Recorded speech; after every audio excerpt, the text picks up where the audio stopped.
Good afternoon and welcome back to the Rising SUPERSTREAM, where we're still playing Metal Gear Acid many months after the beginning, but we're getting there. We have, I believe, 2 areas left to the game. The power plant, which we are still in. Oh yeah, I went and did that gimmick thing, it's true. The power plant, which we are still in, and then Far, which is up there. I can't scroll over there. Doesn't mean only 2 missions left, definitely still more than that, but we're getting there, guys. Today we're going to be doing the power plant mission. So I should put some thermal goggles in my pocket. Where are they at? I never really used the thermal goggles. I do not even really remember what they look like when you use them, but I'm sure we'll find out quick enough. I wish I could locate them. Probably didn't even scroll far enough down to get to them. Oh my god, where are they at? Did I already put them in like their inventory and I forgot about this? I've probably scrolled by them 20 times now.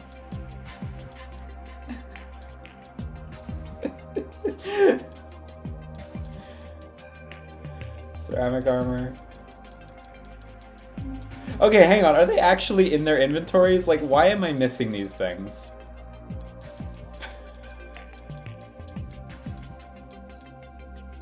I'm looking for thermal goggles. Like, did I scroll by them, guys? I believe they're just called T goggles.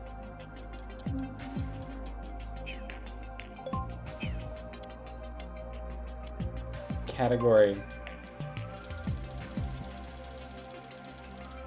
There they are. Therm G. So let's get one on Teleco. Get one on Teleco and one on Snake. That seems fine. This fat stacked 35 card deck. So inefficient. This is gonna come in real handy though.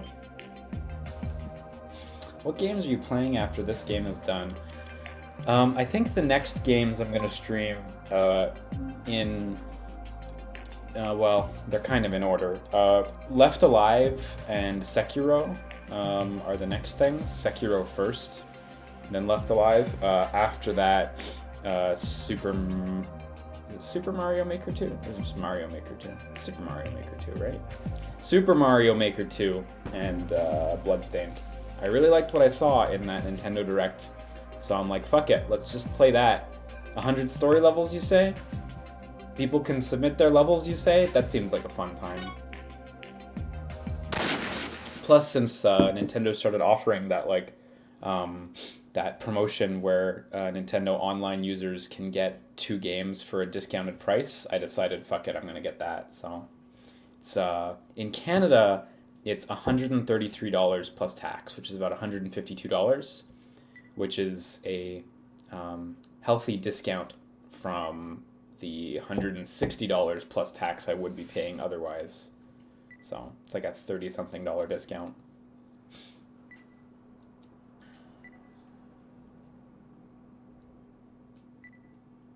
No Bubsy though. Yeah, no plans.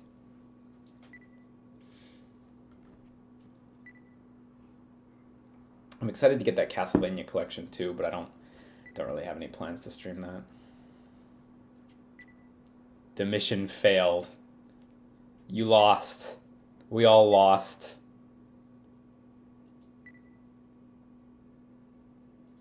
If only we knew a guy named Hans Davis who could get us in somehow. There are vertical lines spanning the blueprints. They probably indicate an old sewer system.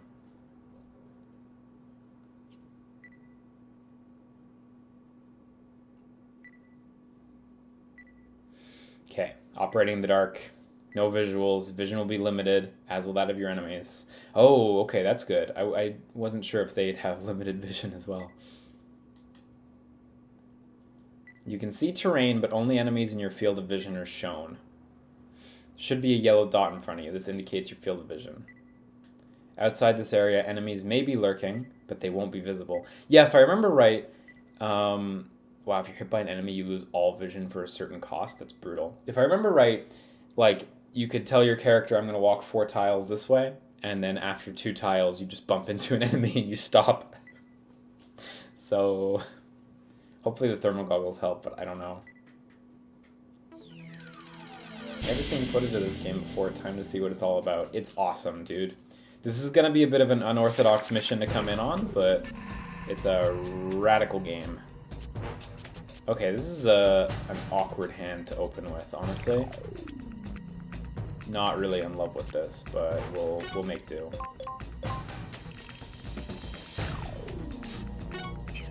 Also, I have no idea where the enemies are going to be. So they do still need to split up too, because they need to use the there's these switches in this mission, because we already came through this way. Ooh, nice. There's these switches, right, that you need to pull in order to let the other characters walk through.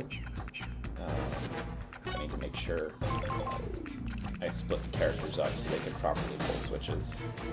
I'm actually gonna not reduce my cost here. Yeah, okay, so this is only gonna help at close range, I think. That's cool though, I forgot this was like a visual effect this game had at all. How am I capturing this? I've never heard of a capture card in PSP. Well, glad you asked. The PSP 2000 with component cable for video out, and that's spitting it out to a FrameMeister. No, sorry, that's actually going to a D-terminal converter into the FrameMeister, and out of there via HDMI to the Elgato HD60S, and then to my computer. So it's a setup, all right. Thank you for asking. Oof, this is a weird hand. God, what am I gonna do with this hand? I think I should just toss it with Johnny, honestly. This doesn't seem worth using.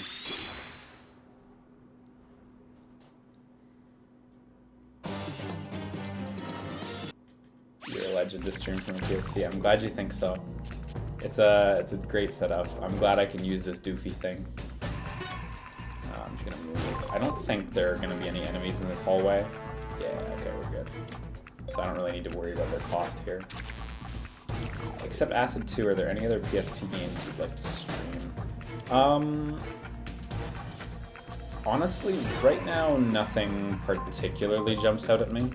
I feel like all the PSP games I wanted to play, I've, like, already played enough. Like, I don't want to go back to them. I don't know. Nothing really jumps out at me right this second. I'm gonna keep the grenade handy. Because if you can't see enemies, you can't shoot them. But if you know an enemy's there for some reason, you can throw a grenade next to them and that will still hit them. Sonic Rivals, oh my god. It's true, I bought Sonic Rivals on PSN. Could. An expensive turn. Let's see if we get lucky with Olga.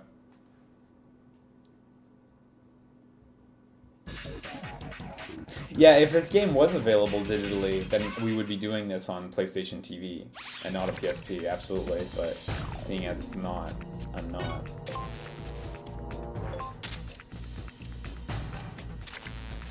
I mean, I guess that's kind of the thing too, right? Like, on the topic of what other PSP games I'd want to do. Like, I think that question would actually, like, morph into what kind of games would you want to do that are actually only playable on PSP. Sonic Rivals, I think. Yeah, Sonic Rivals is definitely on PSN, so I'd be able to do that on PlayStation TV. I played it a little bit when I bought it, and honestly, I didn't like it very much.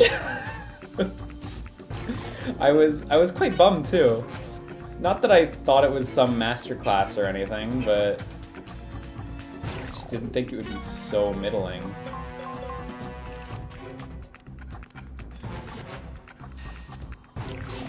Okay, so I still need to open that door, unfortunately. I'm gonna do a pass with Snake here.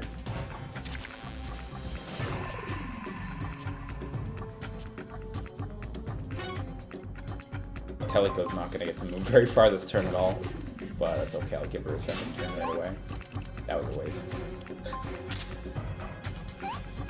Ever look into something shady like the GPD XD? XP, I think? Is it XD? Maybe it's XD. Handheld emulators? No, well, not for emulation, but I think those things are neat. I have an NVIDIA Shield, the original handheld one, so if I ever wanted to emulate off an Android device, I would use the Shield. Okay, so there's an enemy here. He's gonna move real soon. Let's see if I can get a gun to kill him. Oh no, he moved sooner than I thought. Okay, so he's moving in 7. This grenade would pop in 8. Also, if I use the grenade, I will alert, obviously. So, what am I gonna do? I will punch.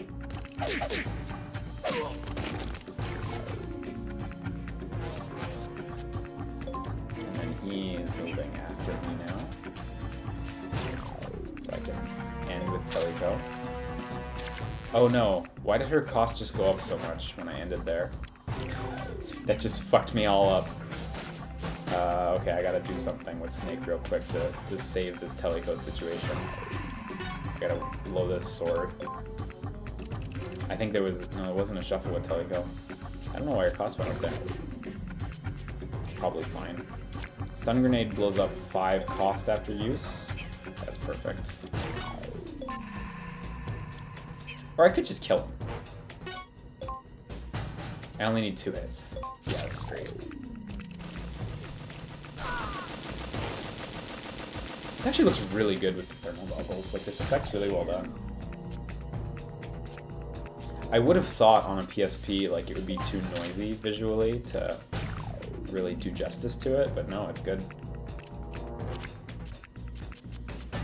Okay, goggles are off. So we got our USP. I think Teleco's probably just gonna pass. I wanna have her with a super high cost around here, seeing as I have no idea where the enemies are. Snake's got the M92F, so I'll equip that.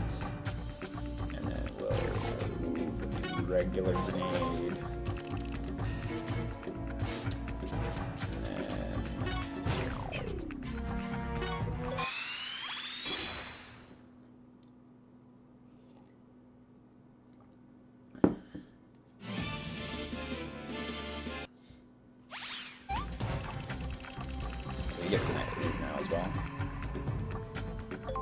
I want to keep the 2 equipment cards I have, the FAMAS and the stun grenade. Those seem worthwhile in this context. Oh, and I got another FAMAS, okay. Ugh, I guess I'll waste the Genome Soldier and move 2 tiles, Christ, just to activate the console, so Teleco can move forward. Now, Teleco has got to do good.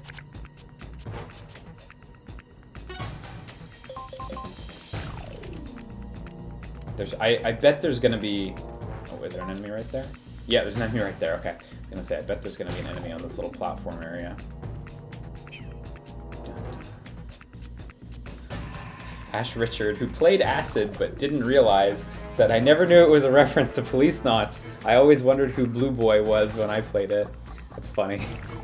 When I was younger too, I didn't really know about Police Knots when I first played this, but when I came back to this a few years ago, it made sense. So I have HF Blade. I can just use that. So I'll get Teleco to go next, for starters. And then next up, I'll have her dash around the corner and use HF Blade. Oh, nice. That guy's actually facing the wrong way, too. That dude down there.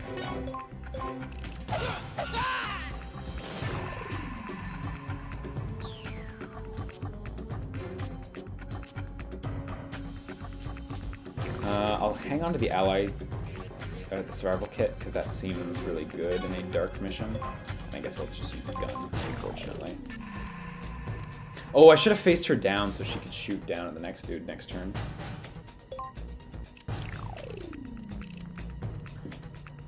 Maybe she'll still... Oh, no, now he's behind her, so... Okay. So, gotta use a Stun grenade to move. Oh fuck, the door's already open. Are you kidding me? Shit. Blew that stun grenade. And I guess I'll use... Let's use the other stun grenade too, why not? And then -8, I'll put Snake first again. Ooh, we got the Nikita. Kind of handy for this context. I'll use a Famous. So I bet the card in that room is restocked as well.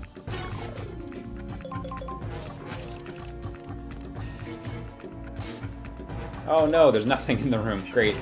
Wonderful. Good use of my cards.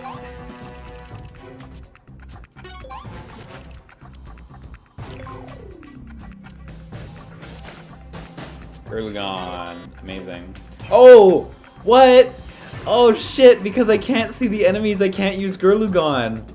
Oh my god, it's so bad on this mission. I never knew that. Or maybe I did and I forgot. Either way, I have to just survive with that. I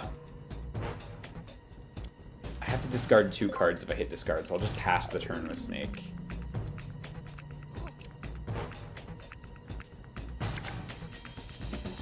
Boy, kind of expensive cards to move with here. Oh shit, there's an enemy literally right in front of me. Like, an inch away. Could use the Nikita. I should use the FAMASs to try and maintain a veil of stealth. Ah, fuck it, let's use the Nikita. Is that gonna blow me up as well? I think it will. Yeah, there we go. Snake got burned as well. Yeah, no alert. Perfect. Great. This is good. Teleco, I think, still has the medical kit, right? Yep. Perfect. There we go. Amazing. Now, Teleco can start moving, right? Since that was just for that door up there that I totally bungled. So if she can move, then I guess let's just get going. Stealth camo is tempting, but I do it.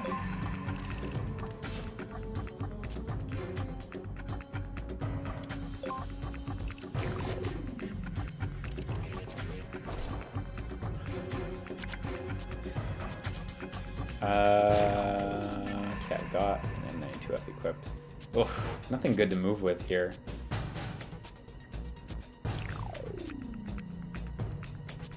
Do I want to move with Gurlugon? Like, fuck no, I don't. Just pass that turn. That ain't worth it. RC missile. Boy, these decks are alright, but I can really feel that 35 card size is hurting me right now.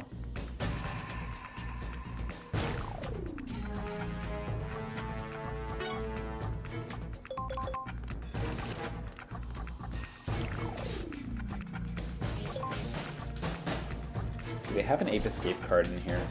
I don't think they do, but I see Jikato say they do have them.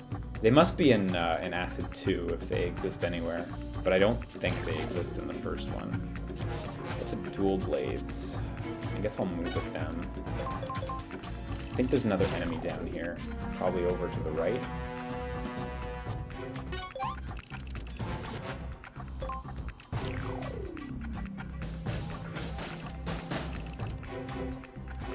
Boy, Snake, you are taking a lot of damage from that burn. Oh my god. Is this gonna be okay?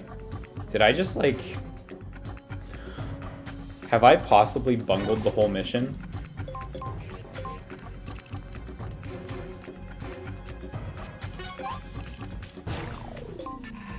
Okay, the burn's gone. Okay, we're good, we're good, we're good. So I think the only thing is I can't really let Snake die, because they're separated in this mission. I think that would get me into a game over state. So that guy's got 5 costs. So as long as I only use 4, then we're good. Yeah, status elements are quite strong in this game, so... Oh, there we go. So that guy moves in 1, so I've got to take care of him right now.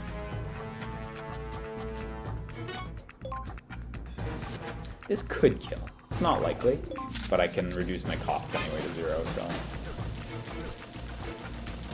Yes, well.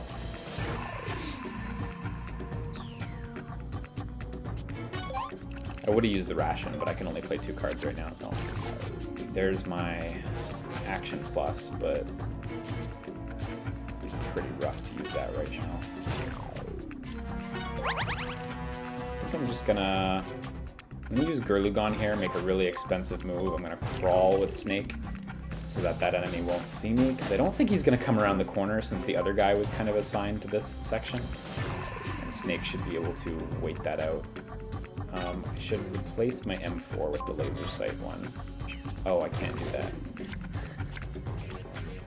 Shit. I forgot. That would just count as loading it. Oh well, that's fine.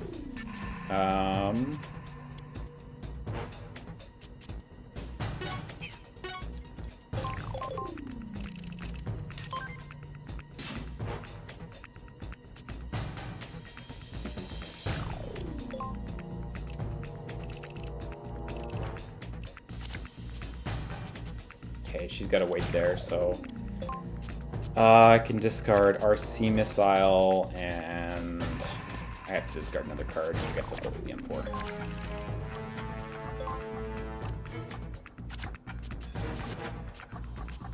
Yeah, these decks need fixing completely after this mission. They're like dreck right now. Oh, I should have stood. Shit. Well, that's fine.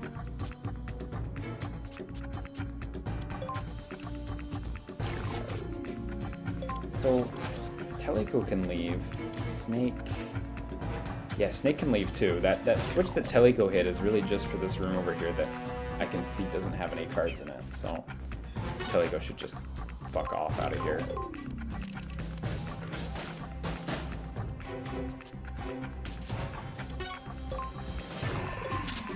%58 hit chance? Need 3 hits? 1, 2, 3. Wow, okay. Got him.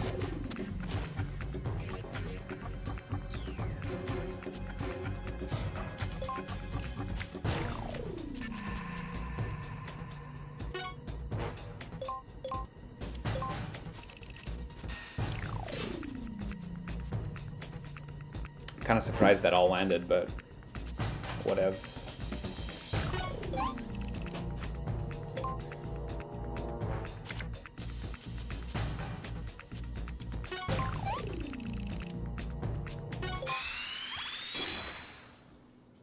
Give me some good shit, Olga. Oh no, it's not good shit, Olga. This is just gonna be a big cost move. I don't think there's any enemies left, so it's fine. We are gonna be waiting an hour for Snake though. 31 costs, plus Snake's gonna have to shuffle. No, he doesn't have shuffle. Teleco's gonna have to shuffle this turn.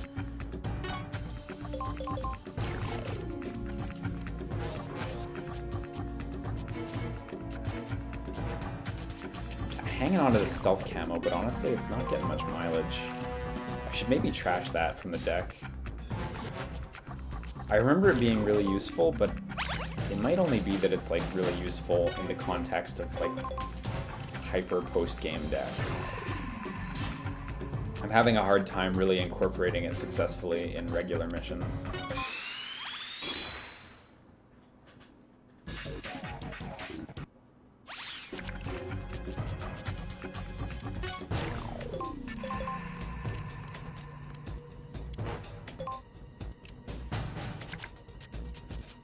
Ah, there's Jonathan. That's what I wanted last turn.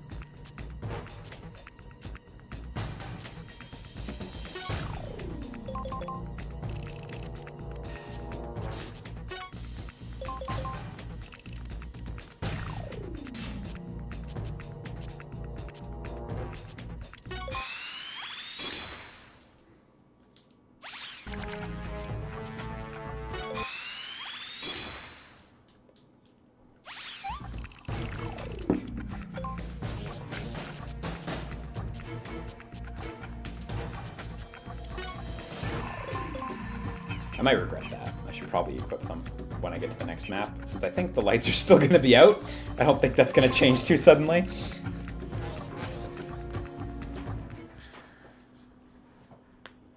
I assume this is going to be just as long on the way out as it was on the way in. Which, if you missed last time, means there's going to be like 8 maps in a row. Look, the barrels are back, even though I blew them up last time. It's going to be a tough mission. This is going to be the toughest mission.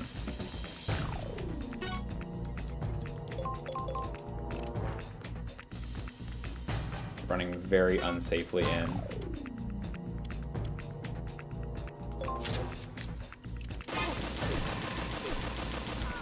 Perfect stealth. And since it's dark in here, no one will ever find the body. That's ultimately the best thing. Okay, so I want to go get that. Unfortunately, it's in a pain-in-the-ass location where I'm going to have to crawl.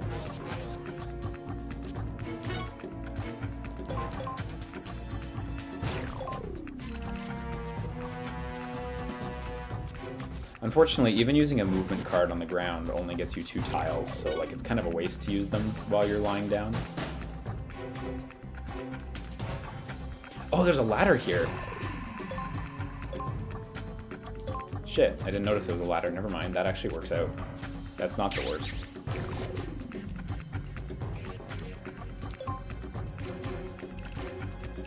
Now, let's hope nobody spies our dudes. Okay, that went well. I don't think I got through the entire sentence there. That's gonna do some damage.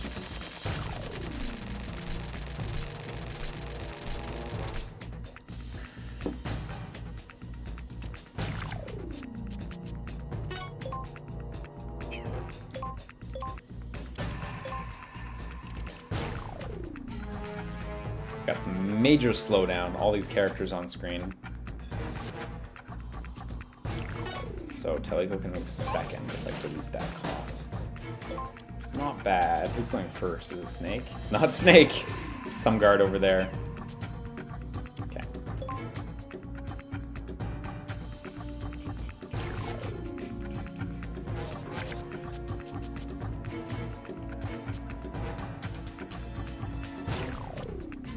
Now it's only over 4, so there's no space there. Snake's next, right? He's going 4th. Robot's going next. Okay. Okay, I'm gonna want to get rid of the robot then. That's my priority. And then Snake can kill the soldier on the ground. So if that's my priority, I'm gonna move here. Oh shit, is there an enemy right there? No, there isn't. Okay. RC missile.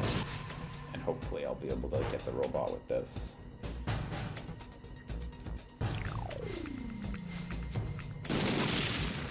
That's enough, right? Yeah, great. And now Snake will be able to blow those barrels up down there. Oh god, there is an enemy next to me! Oh no! Shit, it's happening. Okay, Snake will blow these things up super easy.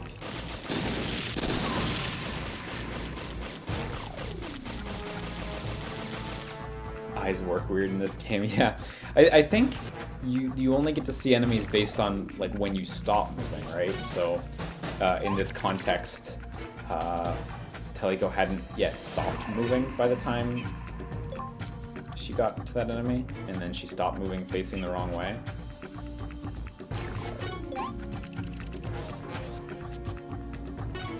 Okay, I can definitely make the most of this though. Yeah, there's the robot. Okay. Fortunately, Snake's got a stinger that he'll be able to use. Unfortunately, Teleco is literally an inch away. I've actually only got Nikita's, not a stinger. Also, Snake just drew. So that detonates 8 cost after use. Teleco's not even going next either. The robot's going next. Shit. So Teleco's gonna eat that hit pretty much no matter what I do.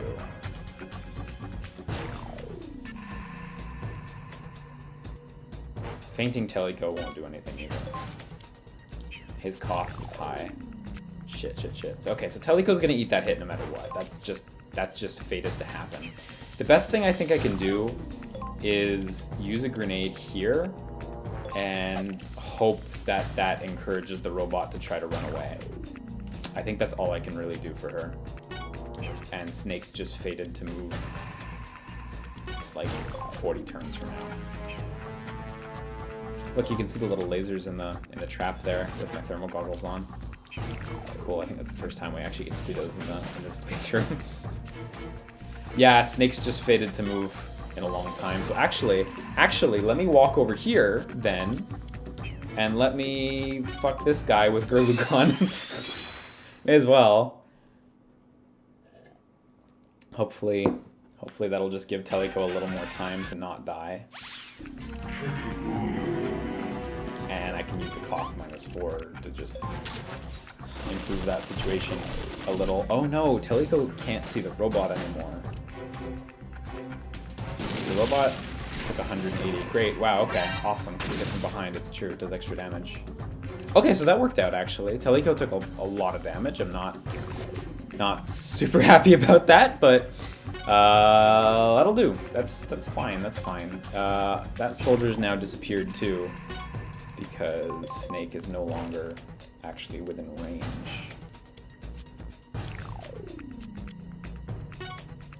Now I can throw this grenade down there. I think the soldier's somewhere in that general vicinity, right?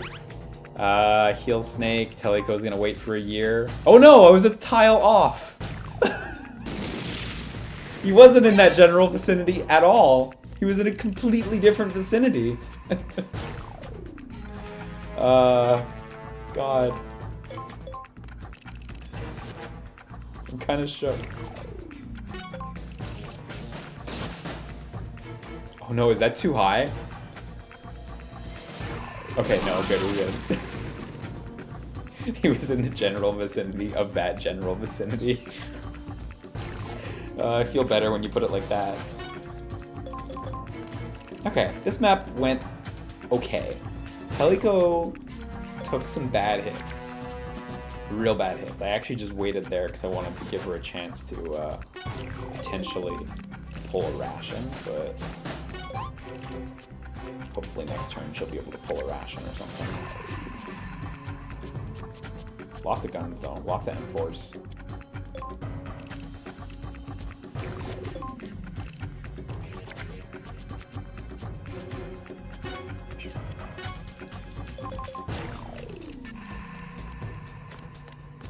Gonna hang on to my Genome Soldier card there for good movement when we get in this next map. This is this map, but backwards. I don't think the electric floors are on, but I guess we'll have to check. Yeah, it's impossible. They can't be on because you wouldn't be able to get one up to the elevated area. I guess it's just a question of like how densely packed with guards this little hallway here is going to be. Because the answer might be very.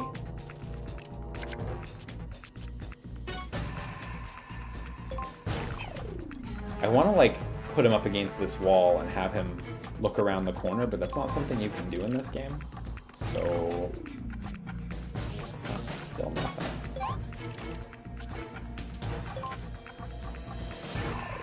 So there are still lasers here.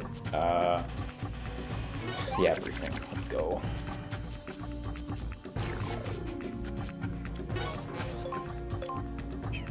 Or actually, yeah, I want to go this way.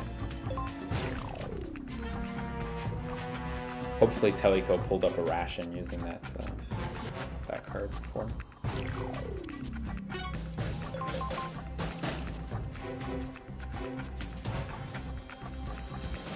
Oh shit, stood, pardon.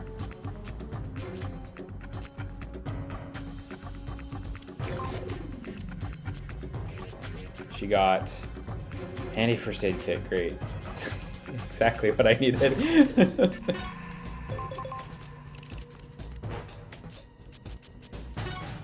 I already think I kind of know I'm going to change Teleco's deck. I think I'm going to just straight up get rid of the USP. The USP is not like abysmal or anything, but FAMAS is just better, and I need to make that deck a lot thinner, honestly.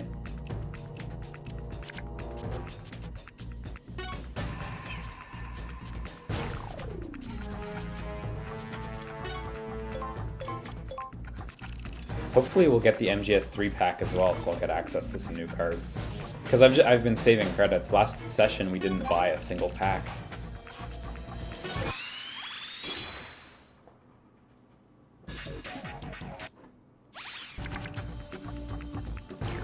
Let's see. Cool.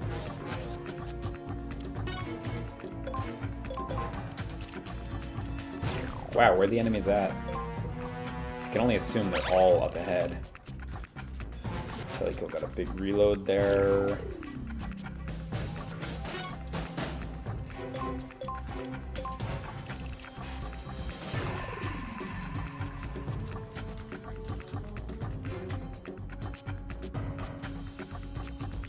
I like using critical shot. It's so fucking expensive. I feel like I haven't had an effective usage for it in a while. Like, it almost feels like it's more of a crutch than anything else. And like, this deck doesn't need the crutch because all the characters move so quick and have so many options to like keep mobile constantly. Wow, are there actually no enemies in this room? Could that be?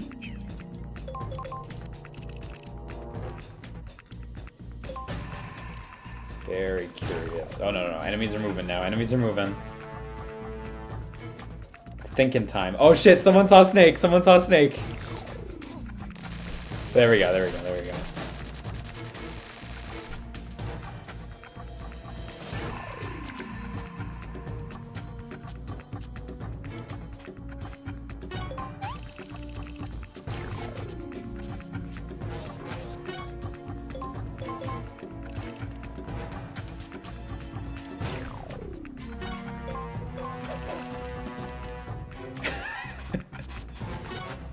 It's the end. Great. Now Snake has a shitload of cost and I got no hits in. He's standing right there. He's literally there. Is that really how that works? You can't hit enemies at all if they're not visible at the beginning of your turn? That's dumb. That's stupid. Why is he invisible now? Why doesn't Snake see him now? I really don't understand.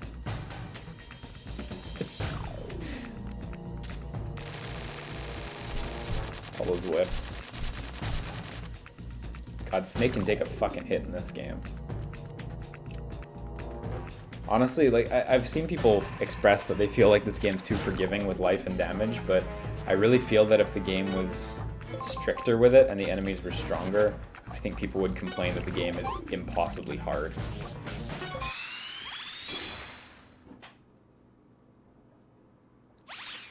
Because it's hard to not take hits.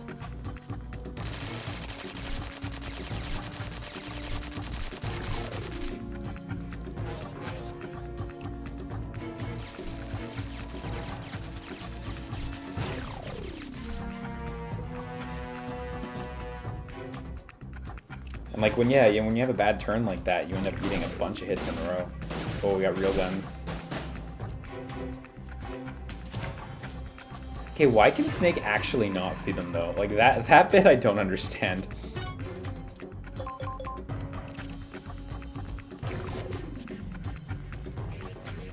Okay, this guard's right here, actually, right in front of me.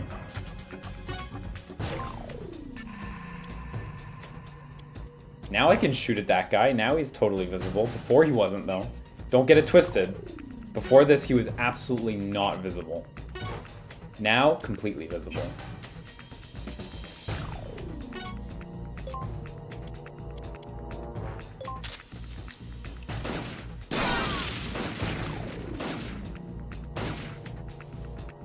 Yeah, maybe a glitch. I don't know. Hopefully. Now, not good odds of killing here, but it's possible. 3, 4, 5. Hey, there we go. Nice. Good job, Teleco. That was pretty unlikely, so I'm pleased with that. Now we can work on healing up a little too. Teleco really didn't get any healing items during this section of the mission at all. She just pulled the kit that I can use. I forgot about that. She just pulled the kit that I can use to heal Snake a little, which is nice. Oh, I need another move anyway. Nah, whatever.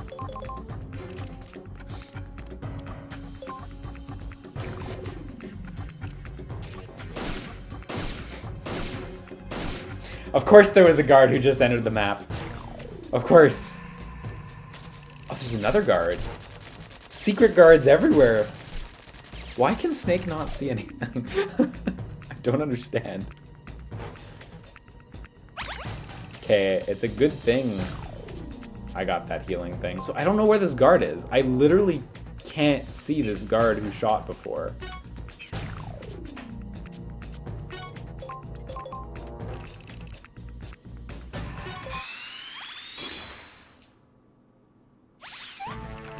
Oh yeah, it's when you get hit. Right. When you get hit, you lose sight of things. Right, that's true. That was from the beginning of the mission.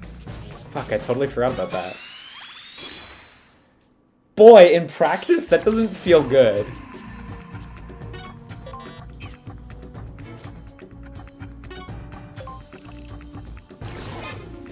You know what?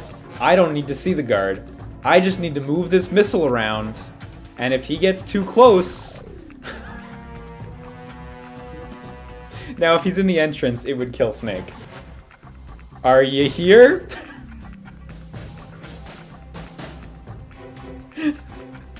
I think he's literally right next to Snake, but Snake would actually die if I touch him.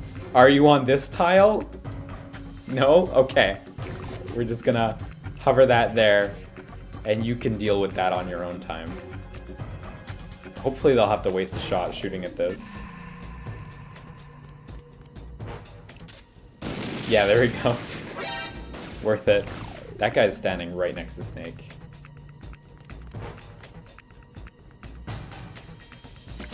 Teleco can take care of this dude. With what? With fucking nothing. I'm gonna have to use the RC missile. So I have to heal Snake. That's not a question at this point. He's actually taken a lot of damage. And now RC missile ends your turn, so I gotta use this here.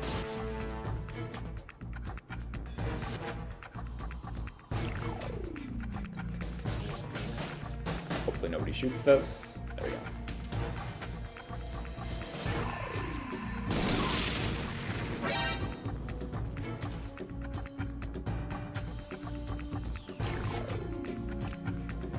She really needs healing badly. Oh my god. Oh my god. That guy's got a shield too. And they've hit Snake, so he may lose sight of them. Oh boy, this is getting worse. So that guy's not moving for like 13 cost though. So I could just put a missile out in the air. I'm just gonna swing my arms around in a circle.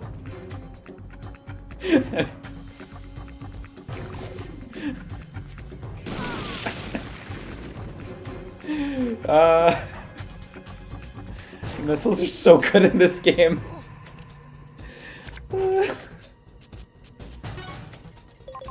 Okay, that actually worked out really well. That's perfect. Oh, there's another guard right there now. Oh no, and he moves immediately, and Teleco's got relatively low life. Gosh, golly, I don't really have a good option here for Teleco. I think she's just got to end her turn. She's not going to die. She's got 112 life still, but... Really, melee on Snake. Gutsy. You gonna shoot too? Yeah, you can. This is actually his next turn. He was very ahead of us.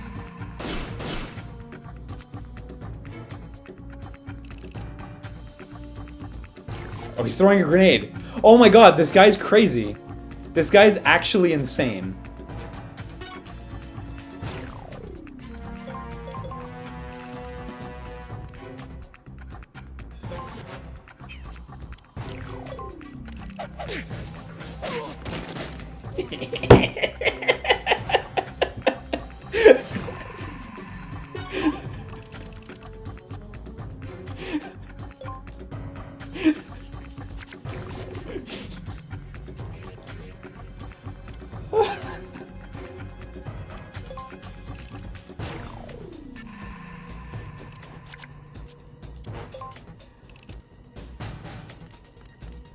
Oh, there's another guard somewhere.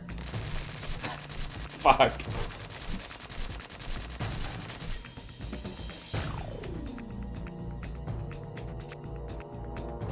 I guess I have to find this guard now. I guess that's my life. I got nothing. I got absolutely nothing. I still can't see him. I just ended my turn and I still can't see him. Okay, he's clearly right in front of me. Like, this is not a question at this point. Like, Snake's just like, I can sense a presence. Thanks, Snake. Much obliged. Can you punch what you can't see? You actually can't. Which is distressing. So it might move. The presence might move before I do, unfortunately. No target. Great.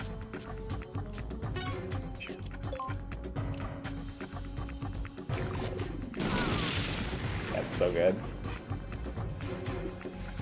I'm gonna take a picture of the ghost and it's just gonna be Hideo Kojima.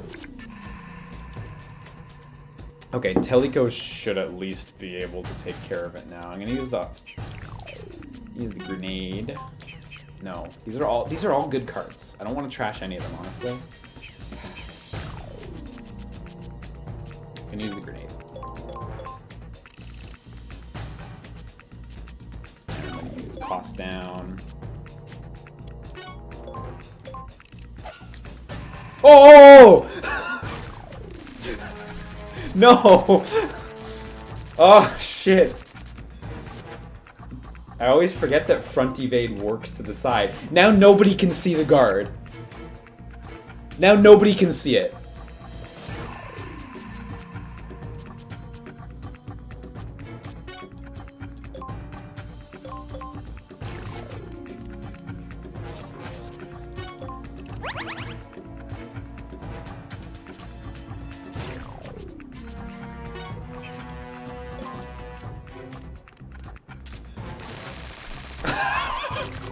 Wait, so this guard just gets to be invisible as long as it hits both of us?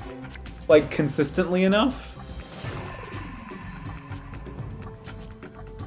I guess that's how this works. I guess those are the rules of engagement in this fuck up a planet.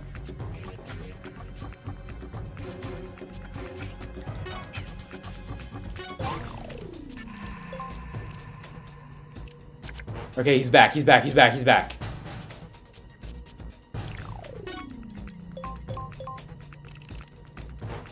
I also got a ration with Teleco. Oh, also there's a guard just beside Snake. This won't kill. This actually can't kill. But if I'm lucky, we'll bring him down to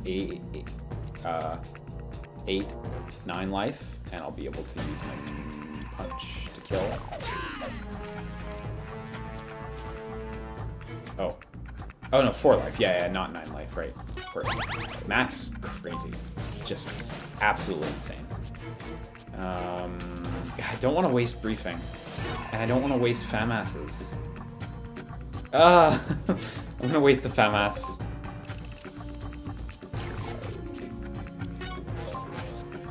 That's very likely to kill.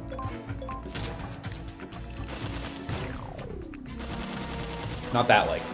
God, I should have checked. I actually could have totally just checked his inventory. The previous guard, at least, I have the excuse of I could not check because he was fucking invisible.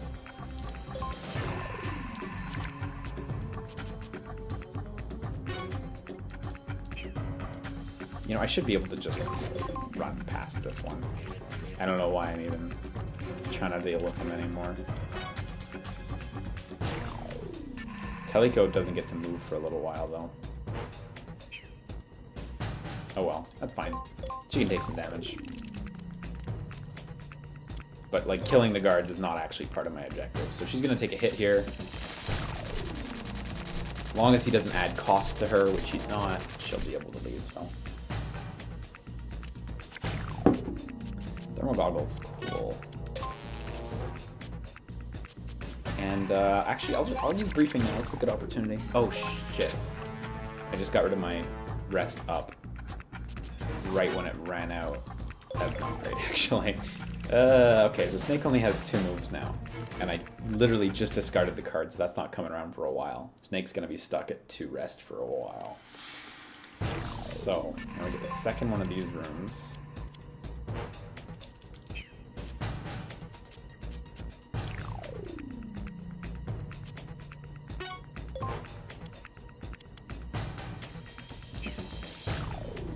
What are their lines of sight? Can they see up? I can't tell what their lines of sight are, of course. It's just going to show Teleco's line of sight. I'm going to assume they can't see up. Because then I'll get the extra damage from attacking from above. Plus the M4 gives me plus 10% attacking from above. So I still need to hit 5 out of 8 times, but 90% chance, so... Oh, they have rear evade! Oh my god! Oh my god! Wow, wow, wow, wow, wow, wow. If I would have checked, I don't think I would have even guessed it was rear evade. I think I would have guessed it was front evade, which would have been dumb because they're facing a wall. Very cool. Very fun mission design. That's not sarcastic. I think that's great. Okay, this guy's standing next to an explosive though, so at least Snake can deal with him. No, never mind. It does say R. I would have known. It's true. It does say rear. One day I'll be able to play video games. Okay, and we got an invisible guard coming up over there. Oh boy, this mission's no joke. We got a counter? Okay, he's got armor, I think.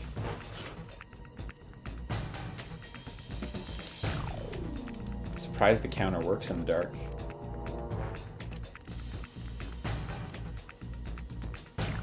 Okay, so this guy's got rear evade, but not going to evade an explosion. Oh, big headbutt destroys my night vision goggles, so now they're invisible.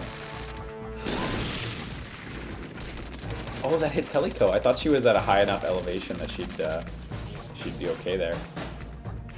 So I gotta go revive Teleco. Or no, she just gets up after a few turns. That's what it is, yeah. Okay, so Snake's just gotta hold in there for a few turns now, which shouldn't be a problem.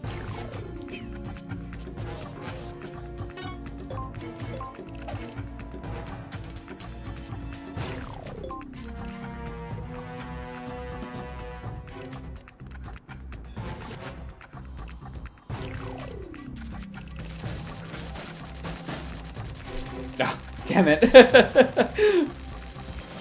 Getting seen a single time means I'm gonna lose them. 40. Damn, only 2 shots though. And he's gonna counter. Ah, ouch. Okay, so those guys are out of range of the grenade.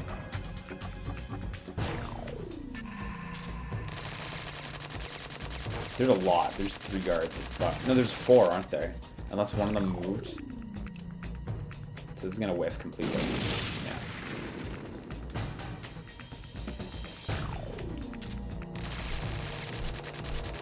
So on Snake's next turn, I should be able to kill those other 2 guards with an explosive.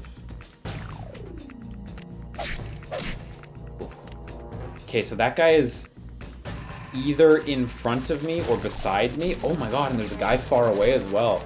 Oh, this is actually really bad. I think this is the first time that we're in a really, really, really bad situation in this game.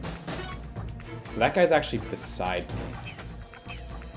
Yeah, so... Okay. So we're gonna use that grenade. We're gonna use that grenade here, right under their feet. Snake can only take 2 actions per turn, so we gotta play really carefully here. We have Gurlugon, which is unfortunately useless. That would be really good in this context, but... Ooh, shit, we might be done. We might actually be cooked. Which is really not great, because playing this mission again doesn't sound fun. Ooh, we might actually be done. Oh, man. Gurlugon being useless in this mission is rough.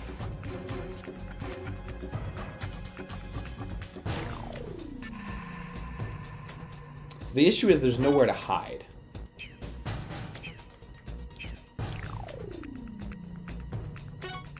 Oh, I think we're cooked. Unless Teleco is lucky enough to get up. Especially because Snake just shuffled. That 10 cost is the real killer. Because at least if I hadn't shuffled, I could have tried passing my turn.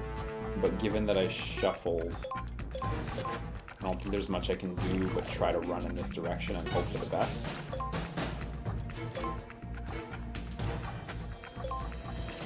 This is I think pretty much the best I can do. And I just kind of have to hope that the enemies don't hit me and that Teleco gets back out.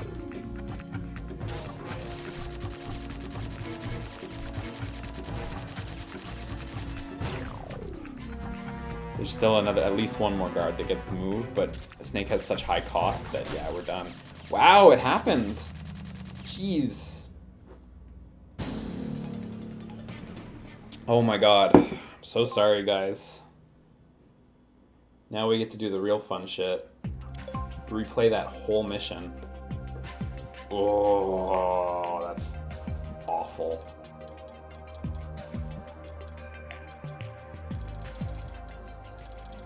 Okay, so Gurlugon's out.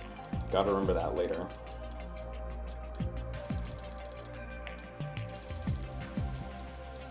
Stinger's out.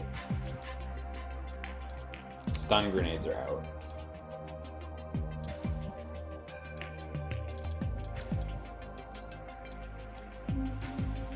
Dual blades are out. Rations are coming in. Second ration. 2 rations should be more than enough to make a big difference, I think.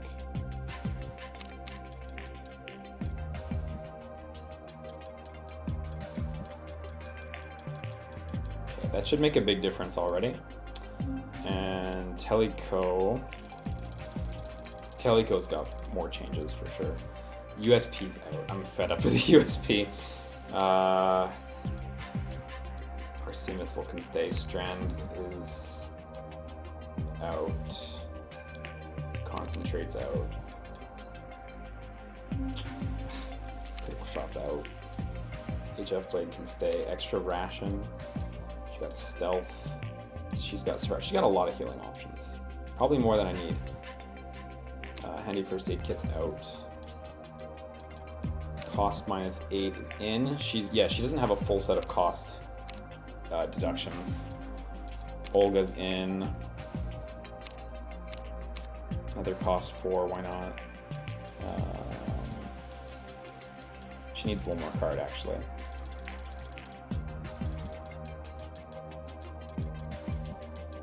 I'm gonna give her...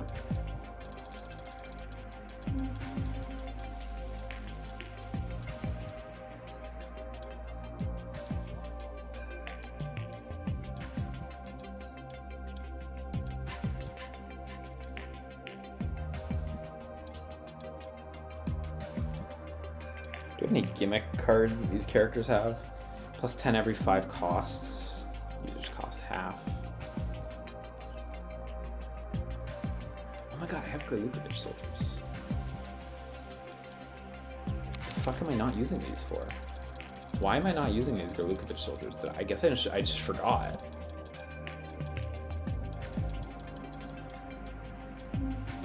Yeah, Jesus. I just completely forgot that I have Gurlukovich soldiers. Those are just objectively better. Let's just move 5 tiles.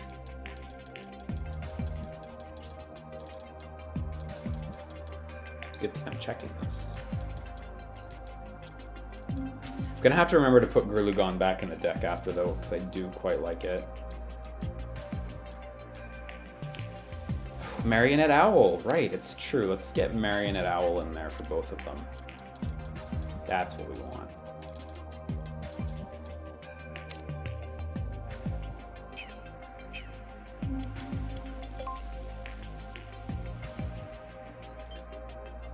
Do you guys think we'll get an MGS4 remake with all the product placements taken out so it won't be stuck on PS3 forever?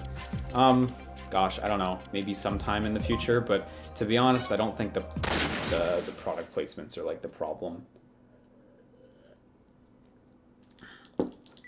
I wouldn't be surprised if it just got ported to something at some point, though it would be a pretty elaborate project. It'd be nice if Bluepoint did that. It'd be really dope. Disappears after 40 cost. Okay, so you get it for a long time.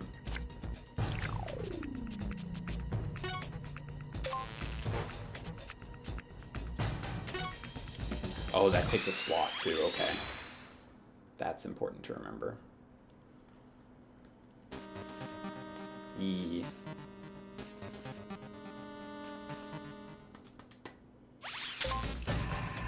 Oh, look! Marionette Owl has this, like, green night vision look. That's so neat. I don't think I've ever seen that.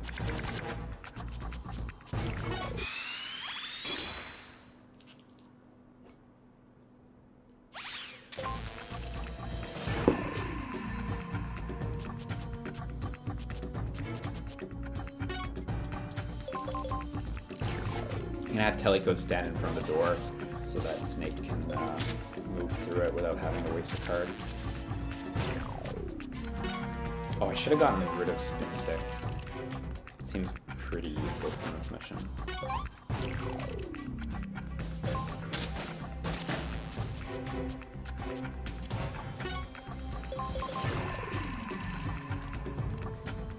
Hopefully this will go a little smoother, but honestly the first half of the mission was going real smooth last time anyway, so.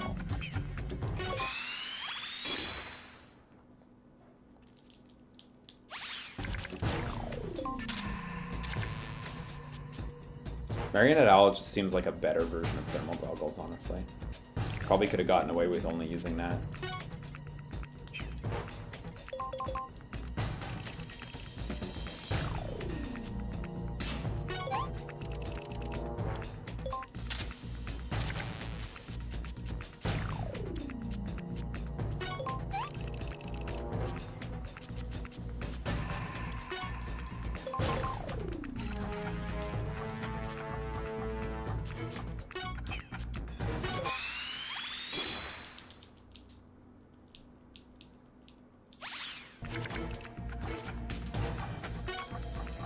Oh yeah, right to the door, perfect. These optimal moves.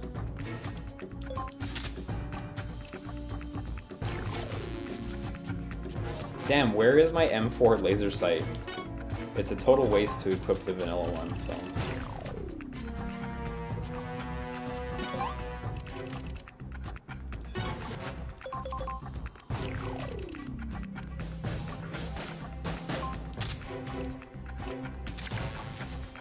There we go. Literally one turn after, I'll take it.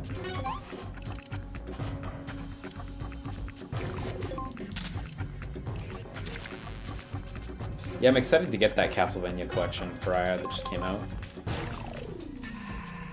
Haven't picked it up yet, but just to have Bloodlines, it'll be nice to finally have Bloodlines. I don't have a copy of that at all, so.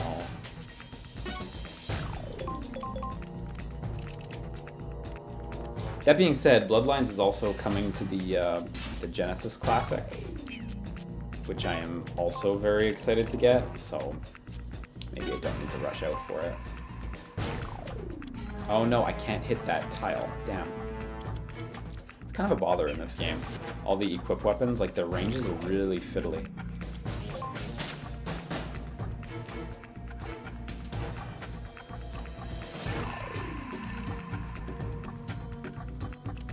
Oh, you had some lending links for the other Castlevanias, huh? That's a good way to play them. Yeah, I can get the kill here. This is perfect stuff.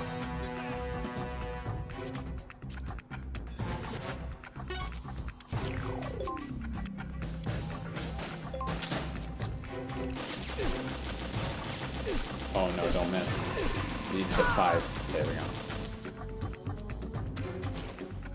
Yeah, the Genesis Classic just seems great, Conlan Arts. Like, they still have not even announced the full list of games, I think there's still 10 games left, and it's already a really sick list.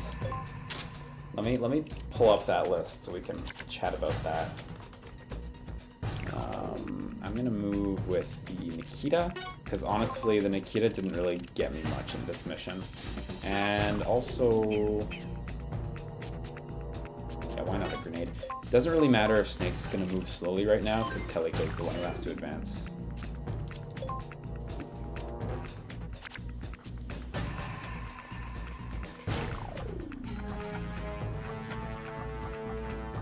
Is this the right list?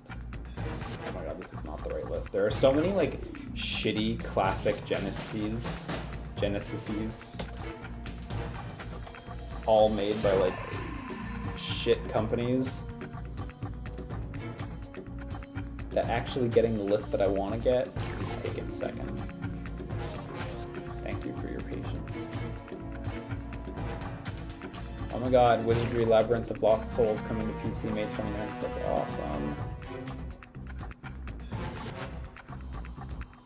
There we go. Because they just announced new games this morning for the Genesis Mini. Who's making it? So M2 is developing the software. M2 are like the best ever at this sort of stuff, so I have full faith in them. I believe the guard should be standing here or near here. Oh, he's just to the left.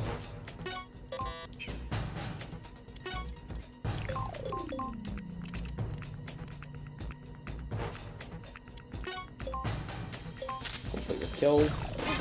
4 hits. 2. 3. Oh no! It happened! Oh, this is bad. We're gonna get an alert, maybe. Depending. Are they the Sega Ages guys? Yep, they're those guys, exactly. So... okay, hopefully Teleco can get in. Since he didn't actually land a hit, Teleco didn't lose sight. Snake has an amazing selection of cost reducers.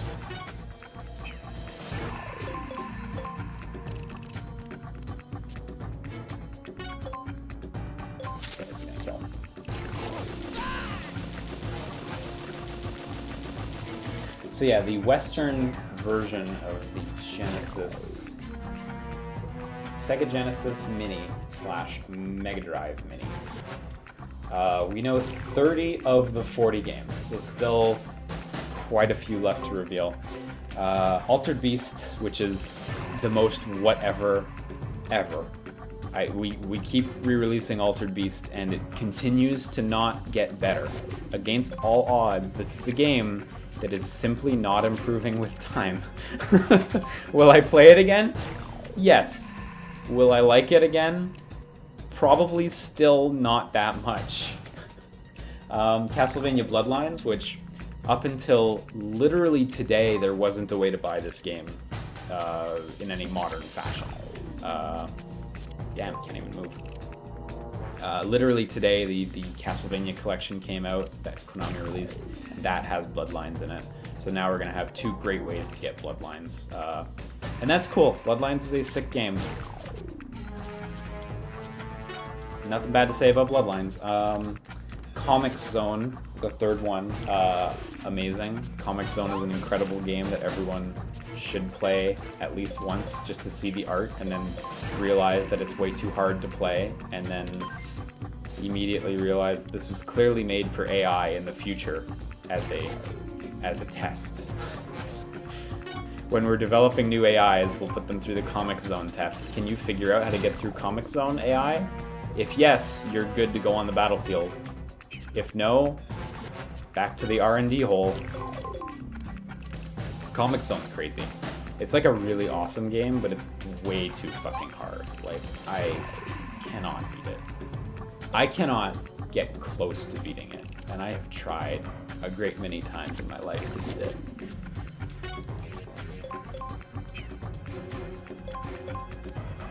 Dr. Robotnik's Mean Bean Machine, which is just Puyo Puyo. If you still haven't got the memo, Mean Bean Machine has always literally just been Puyo Puyo. So, in Japan, they have Puyo Puyo 2, I think. Second Puyo Echo the Dolphin, which, I mean, whatever, it's Echo the Dolphin. People like Echo the Dolphin. It's cool.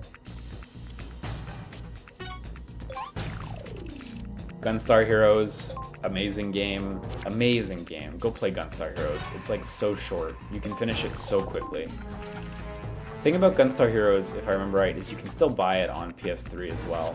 Like, we do actually have versions of that available.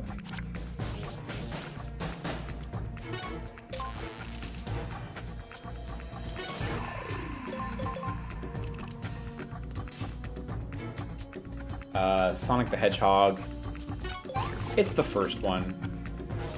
The first one's cool, but I don't know. Everyone has varied opinions on the first 3 Sonic games, I think. It's alright.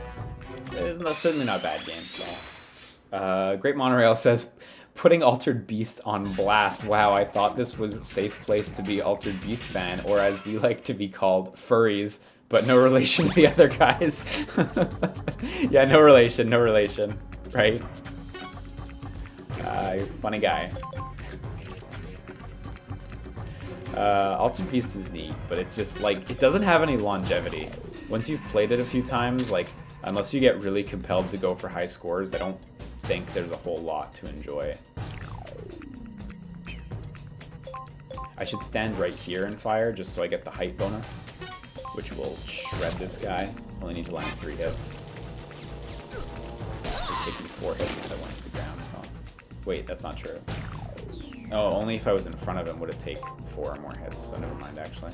Would have been fine. But this is still fine. Shining Force. The first Shining Force. I mean, it's the first Shining Force. It's certainly not a bad game. I think some people would have preferred other Shining Force titles, but that's fine. Whatever. Still cool. Space Harrier 2. Space Harrier 2 is amazing. Even the Genesis version that's like a little limited compared to the others is still really good. Highly recommend you try that game out. If you can play like better versions though, like if you have somewhere nearby that has an arcade cab still, like holy shit, that game is insane. Just wonderful. What about Pulse Man? Pulse Man is not on the list. No. Pulse Man is of course Game Freak's old Genesis game that they made around the time they made Pokemon Red Blue. Yeah, no Pulse Man. But I'm like only halfway down the Toe Jam and Earl, which, you know, if you've never played it, I think you'll find it very neat. Especially if you do end up liking it and you have a like-minded friend to play co-op with. It's a fucking bizarre game though, honestly. I need Johnny. I'm not really a fan of this hand right now. It's a weird-ass game. You kind of explore these abstract worlds alone or together and just kind of have a time. I guess smoke if you want. You're gonna have to move twice.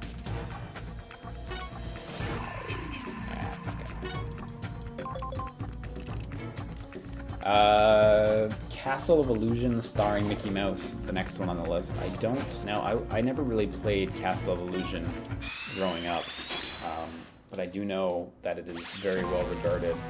Now, I think it was available on PSN at some point, but then at some point later in the future it got removed because copyright whatever. If I'm not mistaken, when this releases, this will be the only way to buy Castle of Illusion nowadays. One of the old Capcom licensed Disney games. Those are really good. Earthworm Jim. Earthworm Jim. Everyone likes Earthworm Jim. It's so good. Earthworm Jim's like actually pretty fucking awesome. I remember during Best Friends I really wanted to do a mystery box of Earthworm Jim, but it just never happened. I think that would have been perfect for that format. Nobody's really like screaming for Earthworm Jim, but at the same time I think everyone's like, oh hey, Jim's here, cool. I like Jim. Good guy, that Jim. Remember the Earthworm Jim TV series? I don't, because I was a child. I think that was actually a little a little before my time. Like I was born, but Earthworm Jim's animation is like amazing. Yeah, aired in 1995, 1996, so I would have been 3/4 years old. So yeah, I definitely totally missed that.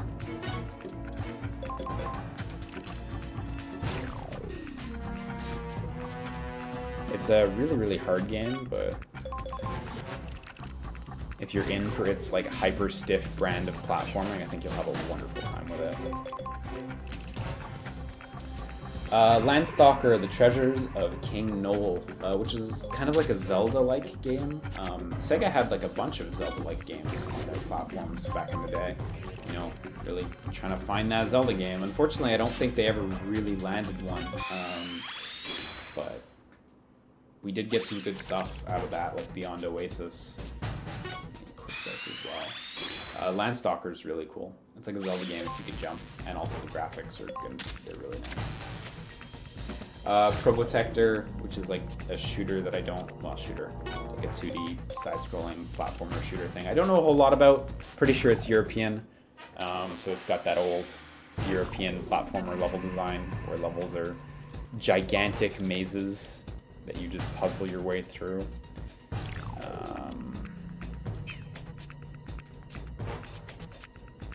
Now, what do these guys have?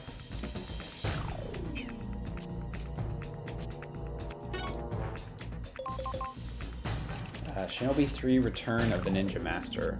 Super challenging action platformer game. Almost like if they ever made a 2D Ninja Gaiden, if that was ever a thing. I don't know why anyone would ever make a 2D Ninja Gaiden. The 3D ones are so cool. But if someone ever made a 2D Ninja Gaiden, it might be something like Shinobi. Okay, there's a robot coming up in front of me. Without the missile launcher, I don't think I should really head forward. I could back my butt up a little, and I could shoot this dude from here.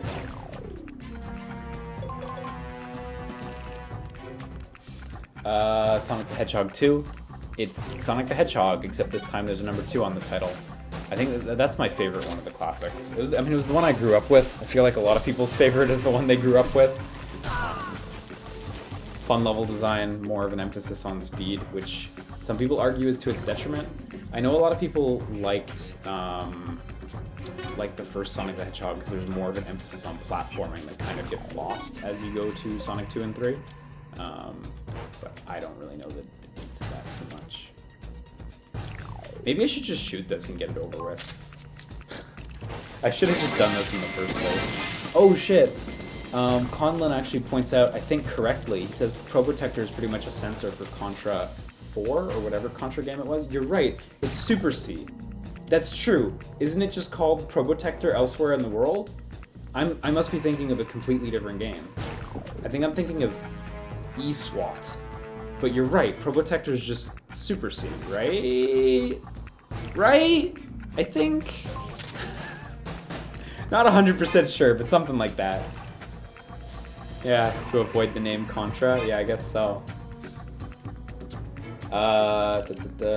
Streets of Rage 2. Some people like that one. I hear some people like the second Streets of Rage game. That's okay. I don't respect it, but that's okay. To each their own. Oh, I like the first one so much more. The second, I mean, they're all really great in their own ways. 3, I think, is genuinely burdened with a lot of flaws. Wow, that guy didn't die. 3 is burdened with a lot of flaws, no doubt, but 2 just... I played the first one for so many years as a child without knowing that a second or third existed. And then when I found out about 2 and I played it, it was so different from what I expected that it could just never live up for me.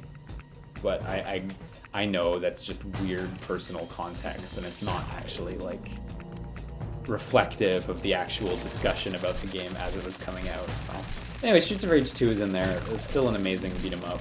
Awesome music, awesome graphics, good button presses. Great set of characters. Really fun versus mode as well. If you've got another player handy, because I believe there's no way to get the Western version of the Genesis Mini without a second controller, then you'll be able to play versus, and it's really good.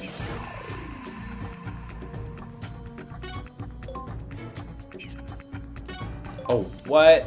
Look, I can throw this all the way over here. Perfect. I have one tile there I can throw it to. That's awesome.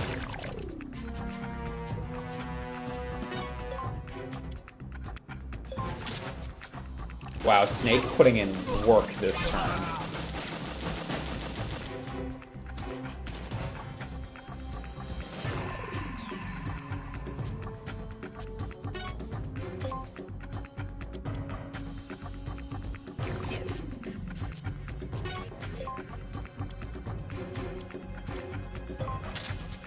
Come on. 4 hits. 3. Yeah, there we go. Okay, cool. Good shit. Good job, Snake. Now hopefully that Robo gets trashed.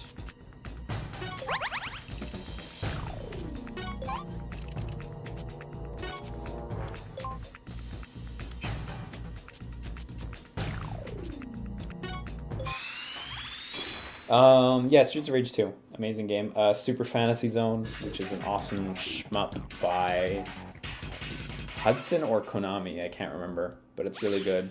You play as a goofy little ship called the Opa Opa. I mean, it's good. Thunder Force 3, an amazing shmup. Better than Super Fantasy Zone. You play as a really cool ship, and you listen to butt rock.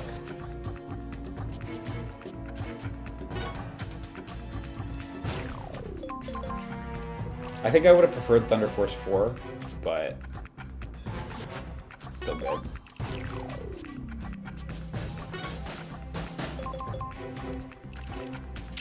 And then World of Illusion starring Mickey Mouse and Donald Duck, another one of the Disney Capcom titles. Also really good, also completely unavailable as far as I know to buy. So it's nice that that's going to be coming back.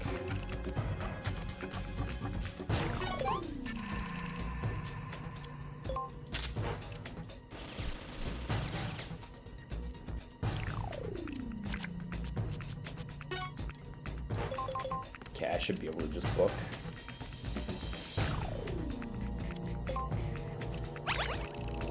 Ooh, big reload.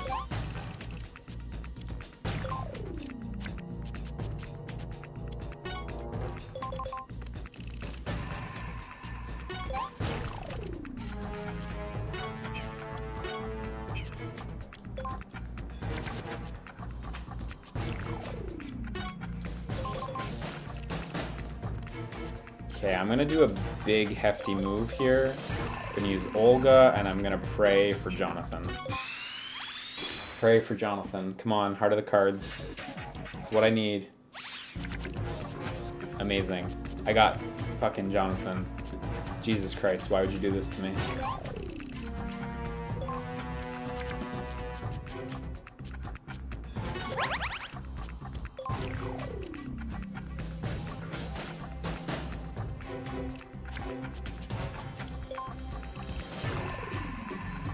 I don't know where that robot is, but I feel like I should start worrying about it. Oh, there it is.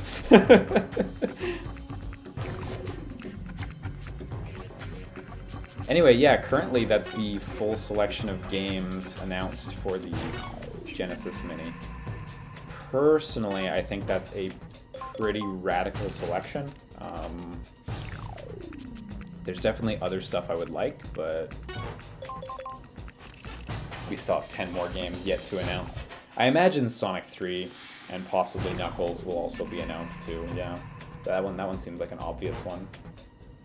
40 games is a pretty chunky amount. How many were on the NES Classic? Not that it's a competition, but I genuinely don't know what the number was. 30 games on the NES Classic. This NES Classic was 20 games. 21 including Star Fox, possibly. Star Fox 2, that is to say. Wow, really? Only? I kind of thought the Genesis Classic was in line. 8, 19, 12, 16, 20. Wow, what the fuck? It's true. Oh, yeah, sorry, I've only read off 20 titles of the Genesis list. I forgot to read off the ones that were announced today. Oh, never mind. Let me keep reading. We still have like a whole other 10 games.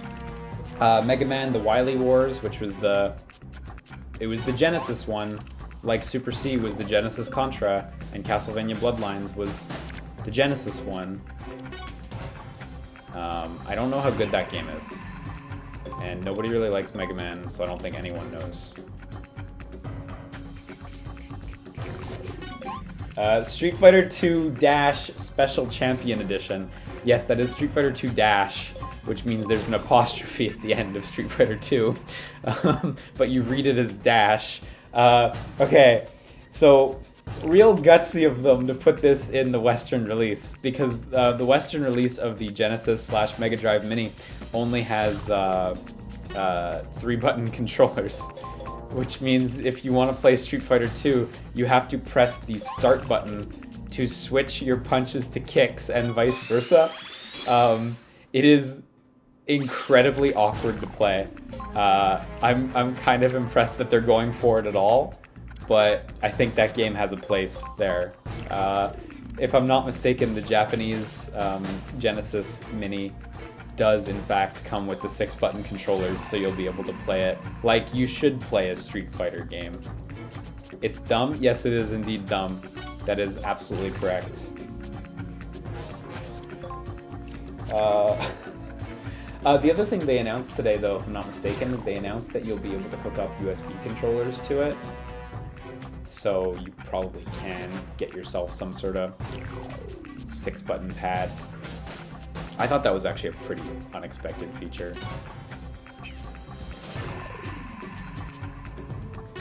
Let's use this.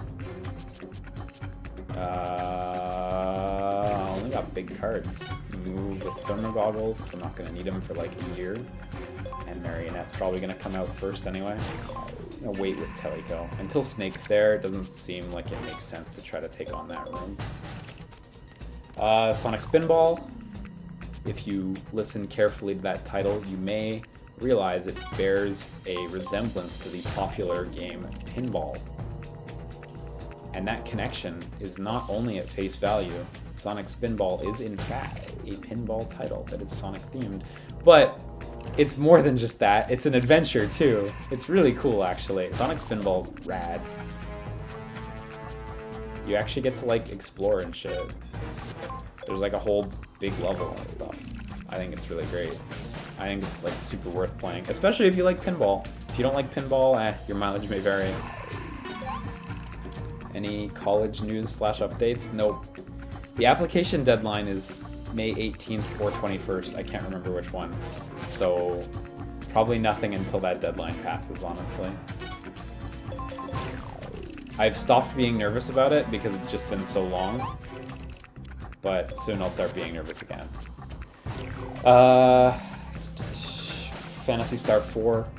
I think many would say that's the best Phantasy Star on the Genesis. I have a soft spot for 3, but I think 4 is the better game.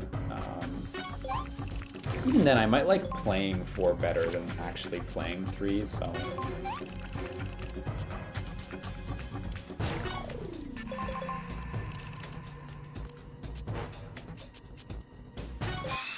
Commando Joe says, give me B.O.B. and Kid Chameleon, please. And Toe Jam and Earl. Well, you get Toe Jam and Earl. Kid Chameleon? Phew.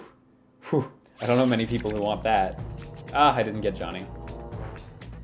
Praying for Johnny. We got bad plays all day.